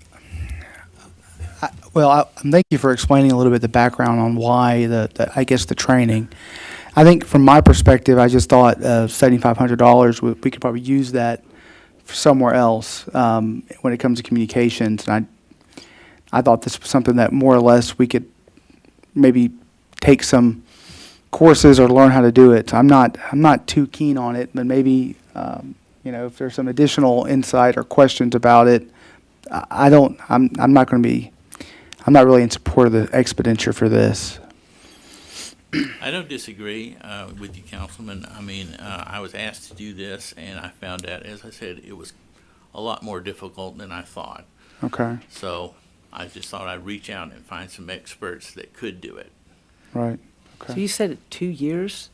Yes. 2 years ago, Yes. working on this? Yes. Not every day. Yeah, Yes. yeah. Like, see if a company pops up. Anyone else? Yes, Councilman McCoy? Well,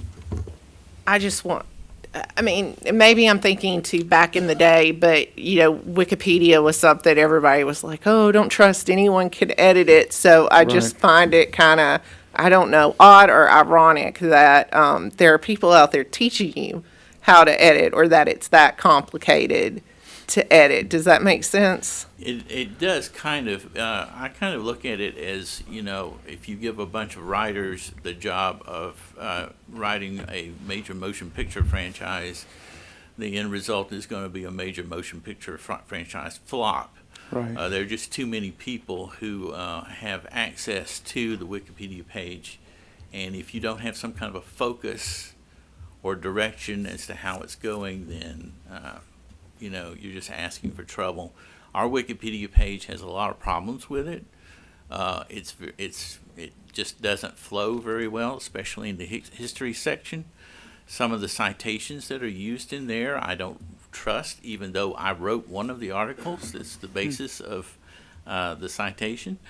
So, I mean, there's a lot of problems to it that needs to be fixed, but it can be done by me or by someone else, but it's just going to take a while to do it properly. What was the big difference between the two companies? One of them will write the article for us. Okay. And the other one will help teach us how to do it. So you're going for the one that would help teach us? I think that's the longer thing to do, and I think it's actually the safer thing to do, frankly. Okay. I was just curious. I didn't know if Wikipedia still operated like it used to, but it was all these people could get on audit, edit and change it and everything else. I never found it as a great source, although at times, sometimes you can find a little bit of background on something, but I also like to use other sources because of the way Wikipedia did operate. I didn't know if it still was because other people, I disagree that it's unbiased because I seen bias in it before. So I don't know. I'm not big on I have to say I'm not big on investing in this. I feel like if we had volunteers do it before, and I feel bad that that you've put. I know it wasn't every day, but that this has been a 2-year process to deal with a Wikipedia page, and I just think about the massive issues we have to deal with in Villa Rica. There are a lot of and I just people who I would basically describe as pirates. They basically they don't really know what they're doing, and they sell their service, and they basically violate Wikipedia policies and stuff. So the end result is not good. There are a lot of companies out there, but not very good ones. Okay, they're going to teach us. How many people are they going to teach? Just you, or Just me or whomever else. I will. you going to pass that along to I some will more pass people? that along. Yes. Okay. To my successor. Oh, yes. Council, what's your name again? Warmouth.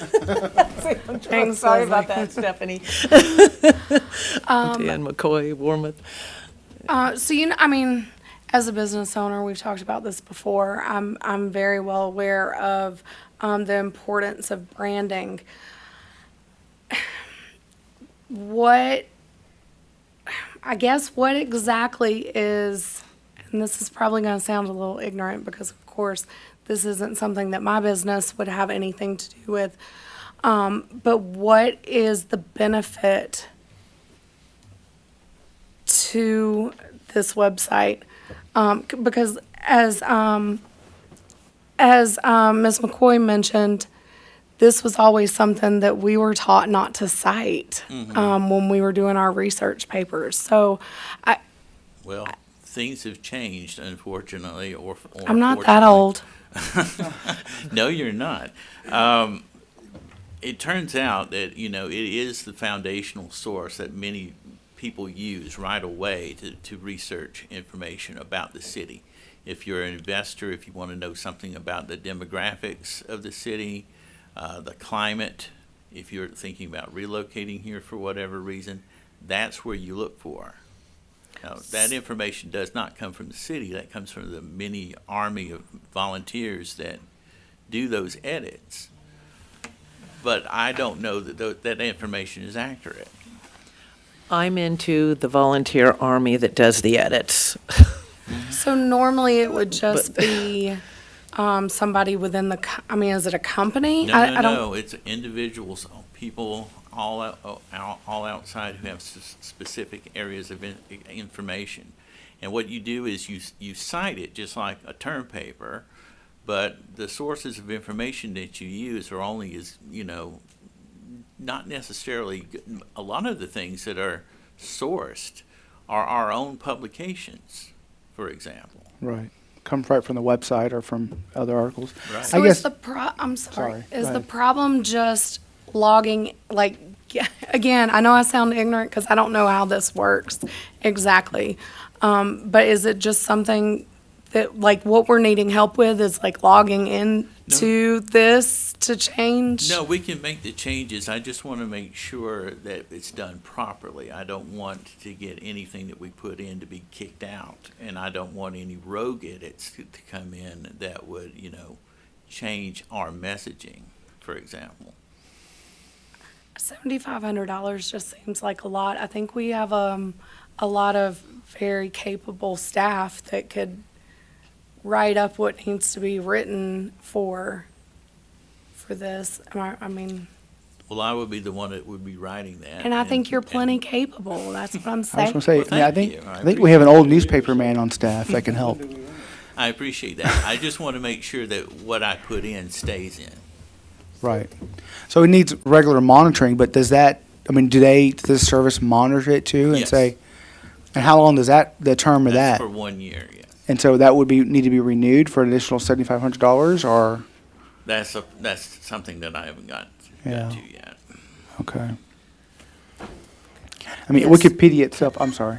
I was going to say Councilman Wikipedia McCoy? itself Oh, go says ahead, it shouldn't be finish. used for academic use. They have a whole article on that, but. Well, for better or for worse. That's But like the mayor says, I think I might look at Wikipedia because it gives you kind of a snippet or a framework to kind of lead you to other sources or Like this general guy was the knowledge. guy who invented such and such. or Right, and then something from like that point, I could then do my own kind of research, but it kind of is a jumping off point. That's kind of what I use.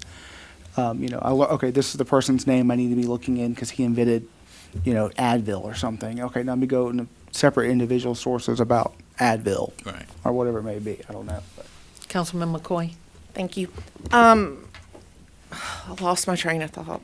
I agree that I do use Wikipedia for high level, like research, like it points you in the direction. I will say my high school children have told me, and I quote, it's not, well, I can't quote it, but they said something to the effect of, it's not as dumb as you think it is, Mom. It's a reputable source now. And I'm like, okay. So, yeah, so they will tell me that. But my question is, what are the issues? Obviously, writing it is not the issue. Obviously, logging into it is not the issue to write it. What is the issue with keeping our page? What is happening that we would need that is out of your control or that would warrant this kind of service? It's just time. It's just a time-consuming thing. You have to, constantly monitor and see, the history of the edits and see who's making them and all that sort of thing. It's just a time-consuming process. So if that's the case, is there not a service that one of these companies that provides where it's just like an annual? Because I can see your point that it's not, from what I'm understanding from you, and correct me if I'm wrong, it's not we're writing the story, we're updating it, the sites are, what are citations? It's been forever since I've done a term paper. The citations have been checked and verified and all that stuff, and it's written. It sounds like the issue is the monitoring that, this edit came in, because what's that thing called, an open source? Yes. It's what you'd call an open source thing. So it seems to be, could they not just charge us for a monitoring fee that, hey, this is set, but Ken wrote it, it's all good, the sites are, everything's been verified and certified and everything, but I need somebody to monitor this and make sure no more edits go through or that I can try to find those people, yes. Okay. I don't So want to spend a lot of time on that, though. So I see the point. But anyway, that's just what I was thinking, since that is the problem and this monitoring only lasts for a year. It's not the only problem. That is a primary problem. So what's some of the other problems? Well, it's just the way things are written. Some of the facts are suspect because they're so old. Mm-hmm. I had to personally put the mayor's name in as the mayor of Villa Rica, so I personally updated that part of it. But there are things in there like the name Villa Rica is not a Spanish origin; it's Portuguese. That's one thing in specific about the history. We use the history paragraph a lot for our tourism promotion. Yeah. So if we pick it up just the way it's written in Wikipedia, or if it differs in differences from the way it is in Villa Rica, then we've got a conflict there. So I just want everything like that to be consistent. Okay. Okay, so, are you finished? Sorry. Okay, so you spent quite a bit of time, over time, trying to track somebody down. So here's my thing. This is just me. And there definitely isn't a consensus, so we'd have to move it if we don't, I don't know. If we wrote our stuff and put it on there, I'm just wondering how many people are really going on there and re-editing us. Is our real problem that stuff has just been left on there so long and a volunteer or somebody needs to update it? I just don't see a lot of people going on and editing Villa Rica's history, and I don't know this, unless you can tell me differently, that they're not on there changing our facts often. I just can't see funding it. That's kind of where I am in the end. I don't disagree with you, Mayor. Okay. And the real problem is just making sure everything is up to date. And that's the only thing that I'm concerned with. And we could do that. You could do that, right? Get things up to date and check it once a year. I'm just thinking that people probably aren't messing with us a lot. I could be wrong. Well, I do, if. A hot topic. If people are basing their decision on whether or not to move a commercial enterprise to Villa Rica, I want them to have proper information about the demographics. Correct. The income. Correct. All that sort of thing. But if nobody's messing with it and you put it on there, I can see where we could probably be very good, but that's me. Okay, I think- council, what's the will of the council with this? I mean, I think you could go and review edit histories of articles. Correct. So, just trying to pull it up real quick. Because I know we've been 1:30, 2:30, 3:34, and we will be back here at 6. But And so, doesn't mean Wikipedia doesn't matter. Just, anybody else? Is there anybody that, well, let me just put it, is there anybody that wants to fund this? I don't know enough about it to even Okay. discuss it. I don't know what else to say. But I think we have faith in you. I mean, doggone it, you're an editor. Well, were. I mean, Still am. maybe you always are. Okay, you always are. And if we can just check it now and then, make sure nobody put anything in there weird. Yeah, it looks like- I did not want to, I could have made these changes a long time ago. I just didn't want to proceed forward without knowing as to whether or not. You were given the will- instructions to do something, and And no, I didn't it know is- the will of the yeah. council as far as Yeah, getting an expert. But Okay. from what I hear, we trust you, so. I appreciate that. So I guess we'll just let that item drop. Yes, Councilman McCoy? What about as a compromise? I don't think right now anyone is willing, if gun, I don't want to say that, gosh, but if we're at a do or die situation, then we have to approve this right now. I don't think there's going to be a general consensus, and I don't see, with, as the mayor said, we're almost 3 hours in bringing this back tonight.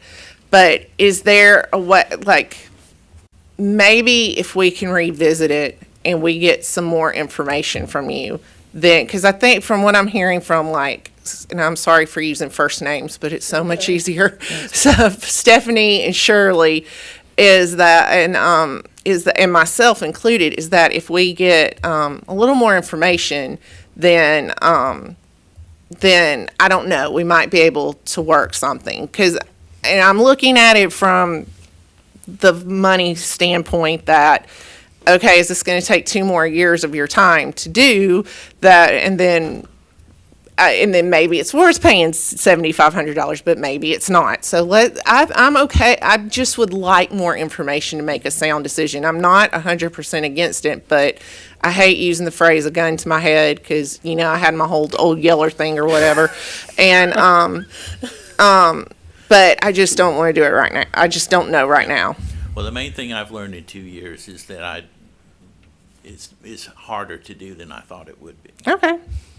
Like branding. Branding hit a snag, but then we seem to be doing well on that. Yes, Councilman Carter? Ken, what's the end result if we hire this outfit for $7,500? What do we get out of it? They will teach us how to properly update our Wikipedia page so that it is not challenged, so that our edits are not rejected, so that it is accepted by the foundation, so that it goes in there. But it doesn't give us total control over any of that. It teaches us how to edit. It teaches us how to do it, and they will monitor the site for us to let us know if there are any rogue edits that come in that we might want to challenge.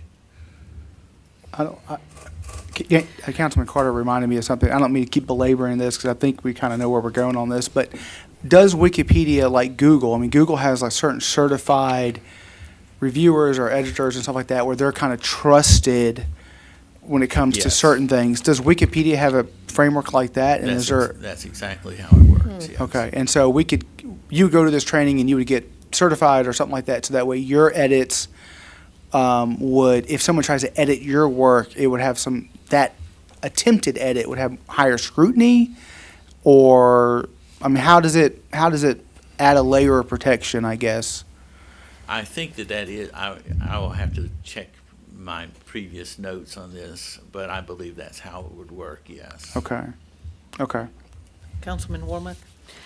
Ken, you don't seem like you're completely on board with needing this.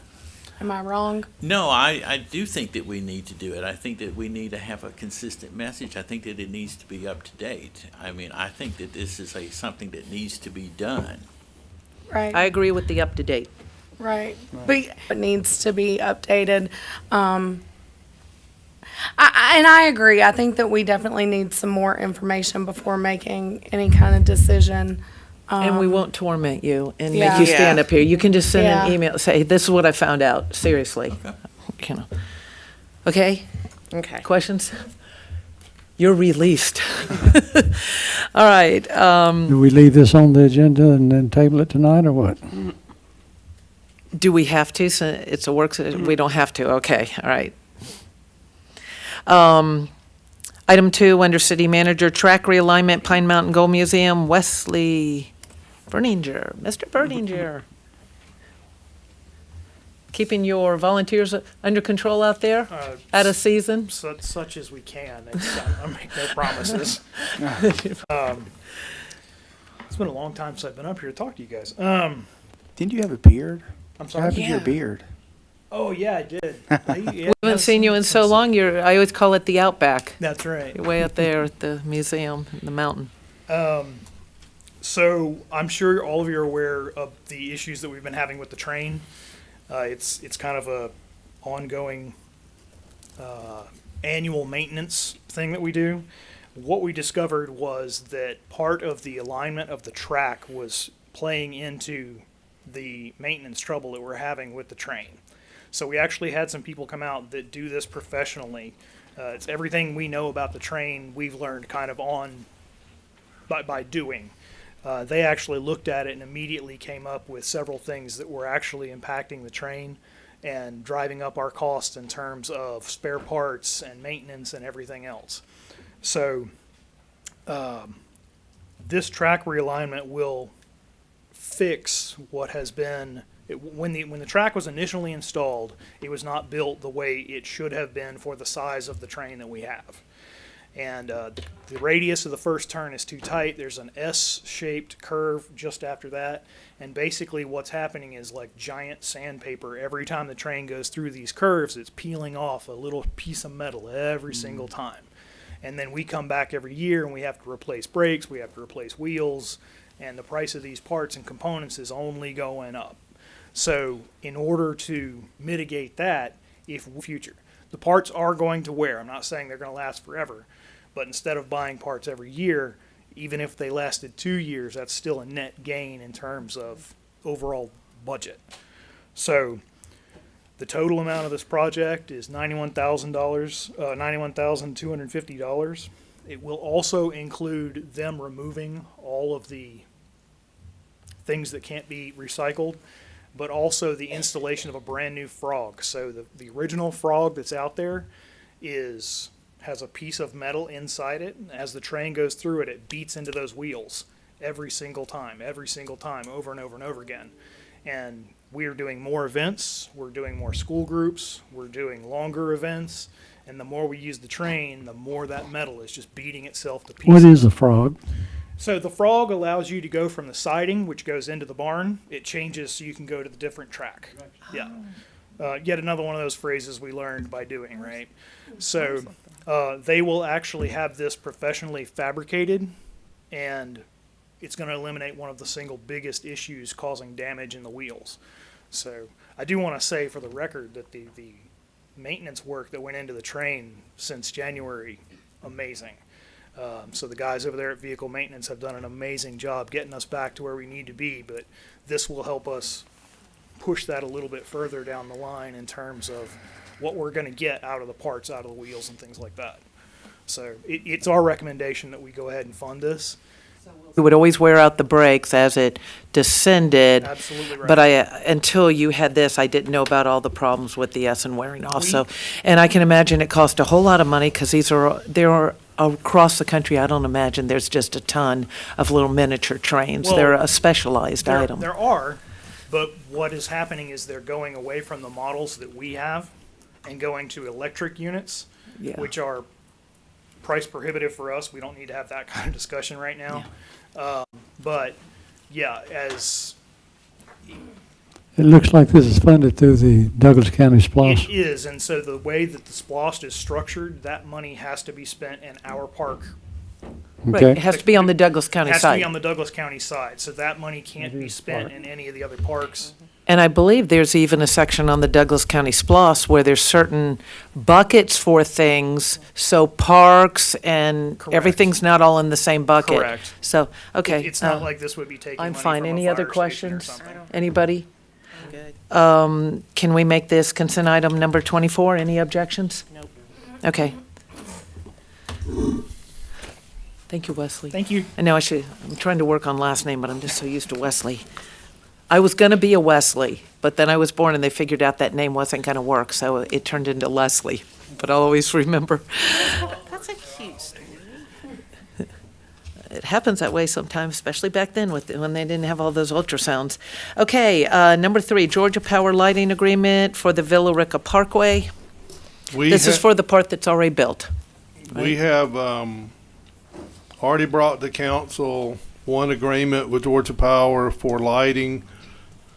That was for the Fuquay half of the road. This is for the half that we're building. Oh, I see.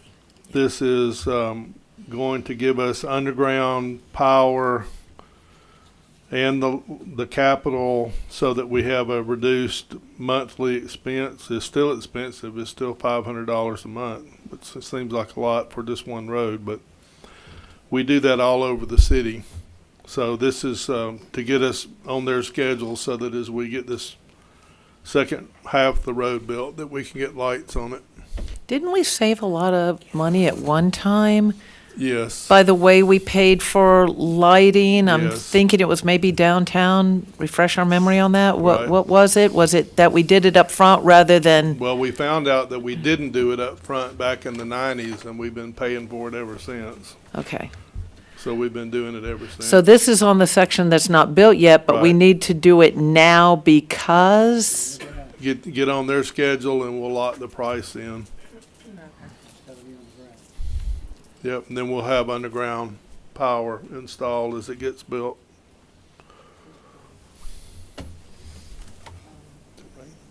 Any questions? We kind of have to have lights. All right, any objections to this being consent item number 25? All right, professional services agreement with Ron Johnson. We have been talking to Ron since he left. He's been available to help us through the transition as he moved on to Dallas. We have asked him to give us an hourly rate to come in and help us specifically with historic preservation, which we need specific direction on. He was clearly the resident expert in the place. And so he's finally given us something. He feels like he's got the time, and we're recommending until we can get up to speed on that in-house that we use him as we need. What happens with an HPC request now is there's a certain amount of time. How long do we have before somebody submits something and it gets approved if we don't? 90 days? Yeah, so right now, if somebody submits an application, it gets approved by default if we can't meet and deal with it, and we don't really have the expertise in-house to deal with anything right now, so. Yeah, I don't think we have the same experience even on the Historic Preservation That's Commission. this. Those are- Yeah, we don't have it on the board anymore either. Yeah, like we just lost David, who was the chair. Right. He's building a house Outside city limits. out of the limits, right? How long has Ron been gone? But, well, Is it approximately, December? November? okay.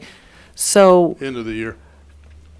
what I didn't understand when I read it is that it was historic preservation, but I thought we had such a weakness in community development. I was surprised he wasn't on there to give expertise to community development during this gap of time that, Yeah, we're bringing somebody on to do that, hopefully.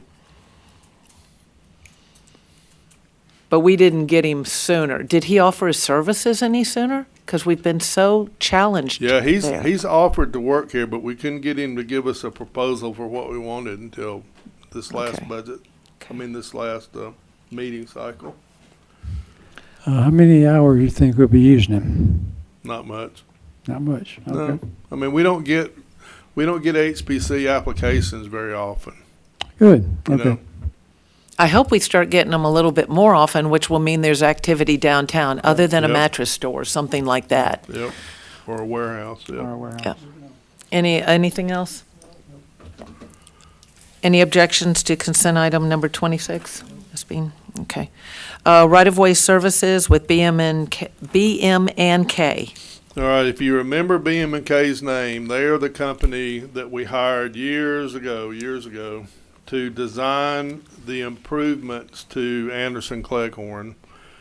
And as we get ready to start making offers to purchase land for the Rica Parkway, because we're using federal grant money, there are federal stipulations that we have to follow, and we don't have the internal knowledge to be compliant with that. Sandra Morris might have been the first person that brought this to our attention, that we were about to get into something that we didn't have any business getting into.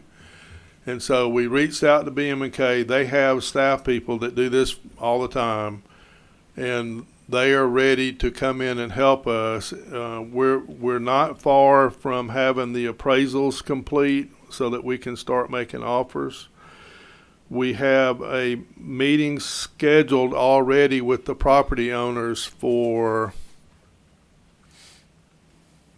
next Monday. Right? Yeah, next Monday.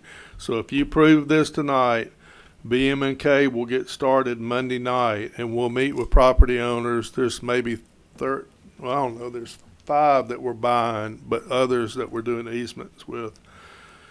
And we'll get started. This is going to enable us to make purchases so that we can use that 1.7 million grant money. Okay, this is just for the Rica Parkway. Right. Okay. That was going to be my question. 1 out of 3 projects going on over there. This relates to just the parkway.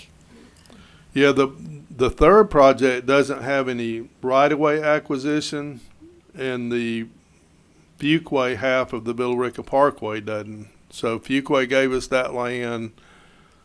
The developer doing the road between Old Stone and Anderson has given us that land. We own the rest of it. So in both cases, we own part of. So it's only the piece from Cleghorn to North Carroll right here that's the problem. So they're gonna come in, hit the, Our they're half gonna of come the in, parkway. they're gonna come in, hit the ground running, be ready to help us Monday. Okay, sounds good. Did we have another company that did this prior to them? I thought we already had somebody over doing this like a long time ago. No. We didn't have any. We didn't even know we needed to have somebody with this expertise until we got Sandra on board. And that's because the federal money has more stipulations tied to it. Kind of like with our bypass, we ran into things. We had to have all types of environmental studies and things. It's kind of like Okay. anything to do with federal cost you. Yep. Any other questions? Any objection to making this consent item number 27? All right, letter of support for senior housing development. All right, so back in the day, we swapped land with Arbor Valley so that they could build, and we, to the east and south, we took land to the west in trade. Part of that land is where the new road is being built or has been built. It includes the property that the WIC building sits on. The WIC building is in the process of relocating, so it's been vacated. The skirt's gone. The guys have put the tow hitches on them. You know, it's been cut up. It's actually 3 trailers that had to be moved separately. So that's in process. So Arbor Valley is getting ready to develop that piece of land. So this will be everything, if you can picture this, if you're standing in the driveway of the basketball court in the WIC building, everything from the road, the new road to your left, to the back of the housing authority, which is on the corner. And so they're going to apply for a 4% tax credit, which is what they did with the first development there. This is going to be senior housing again, 64 units. And they are asking for a letter of support, which will give them a point or two in the competitive scoring. They were already approved for this, right? They weren't. Well, I mean, as far as, they were going to be in phases, and they had the plan to do this from the beginning, right? Yes. And they're within the TAD. Yes. Arborist, okay. Right. So this was going to be, this is already, I guess, zoned already for that? Okay. Well, that's what I mean. That's There's what I'm really, Yeah, it's zoned. But what we're doing is we're giving them approving a resolution, giving them 2 letters of support to DCA because the 4% tax credit is competitive. Okay. And this will give them another point or two. Now, the housing on the other side of the road is not necessarily senior housing. It's like workforce housing. Is that correct still? On the other side of Arbor. Which ways? On the other side of. their first phase. So Yeah, the first phase. phase is workforce housing. Right, okay. This So this is going to be senior housing. Okay. So is the advantage to us to giving them a letter of support to give them, just like we had Walton build across from the hospital, is it because we believe we're going to get a better quality product as far as, because we're talking apartments and we've had, well, I've got a little bit of issue over there just even recently with some stuff, but that's more of a law enforcement issue. And that they have management on site, that it will be kept up better. That's what I'm looking for. Because I remember that was their sales pitch, it seems like, with phase 1. The difference between doing this and not doing this, to us, may not be so significant that we can see it. But what we know is that they built a good product that we like. We're getting good comments from the residents.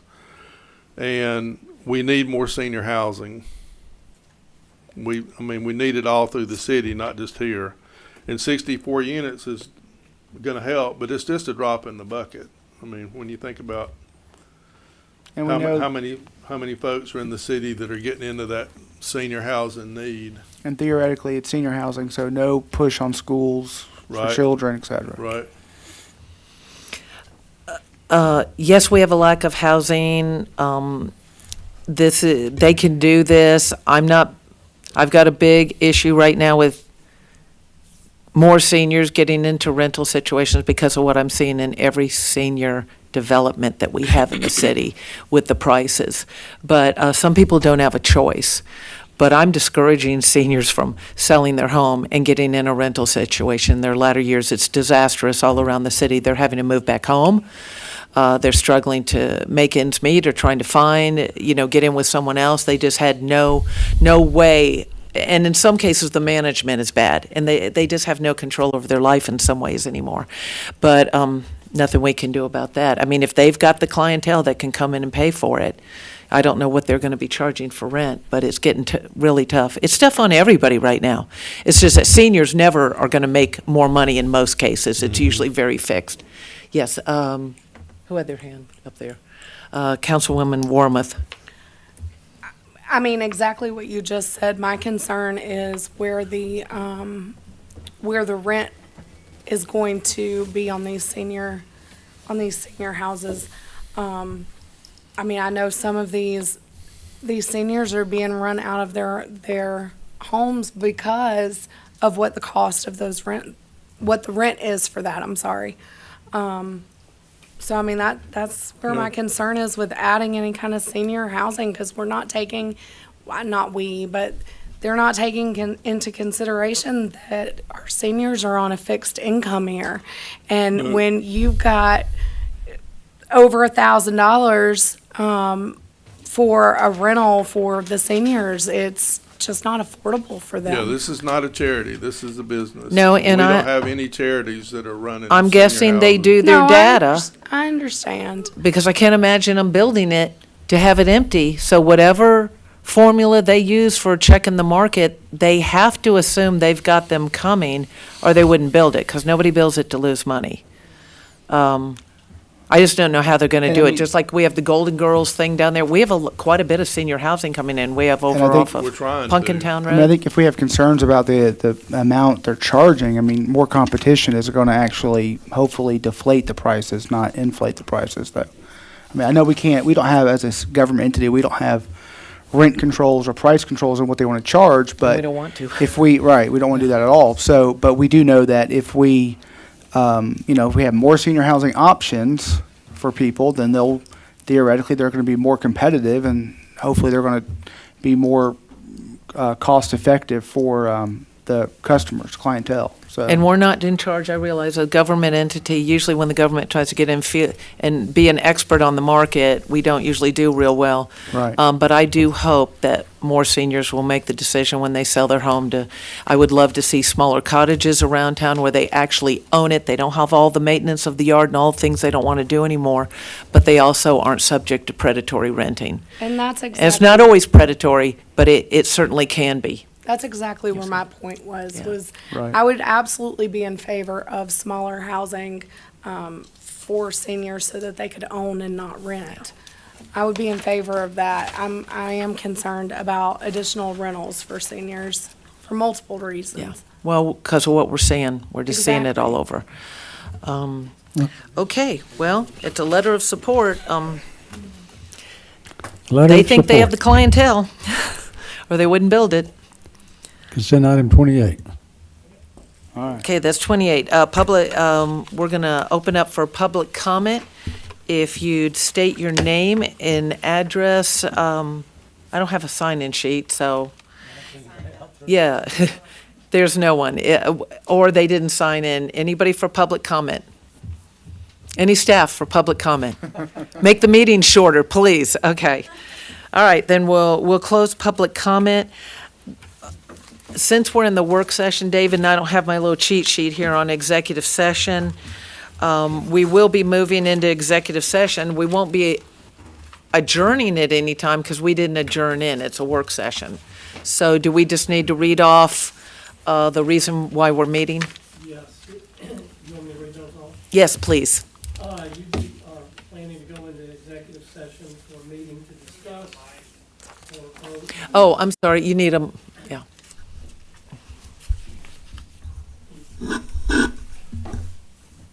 There'd be a motion to go into executive session to discuss or vote to enter into a contract or purchase, dispose of, or lease property subject to approval in a subsequent public vote. And second, a meeting to discuss or deliberate upon the appointment, employment, compensation, hiring, disciplinary action of a public officer or employee. Since this is not a voting meeting, do we come back out tonight and vote on it? Because we don't vote in the work session. You would not come back out and vote after in the work session. You'd have to vote on, if you're going to take any action, you'd have to vote on it tonight. Right, okay. So let's make that clear for anybody watching or attending, that we will not be coming out and making a decision. If there's any action to be made on what we're meeting, it will be addressed in tonight's meeting. Correct. Correct.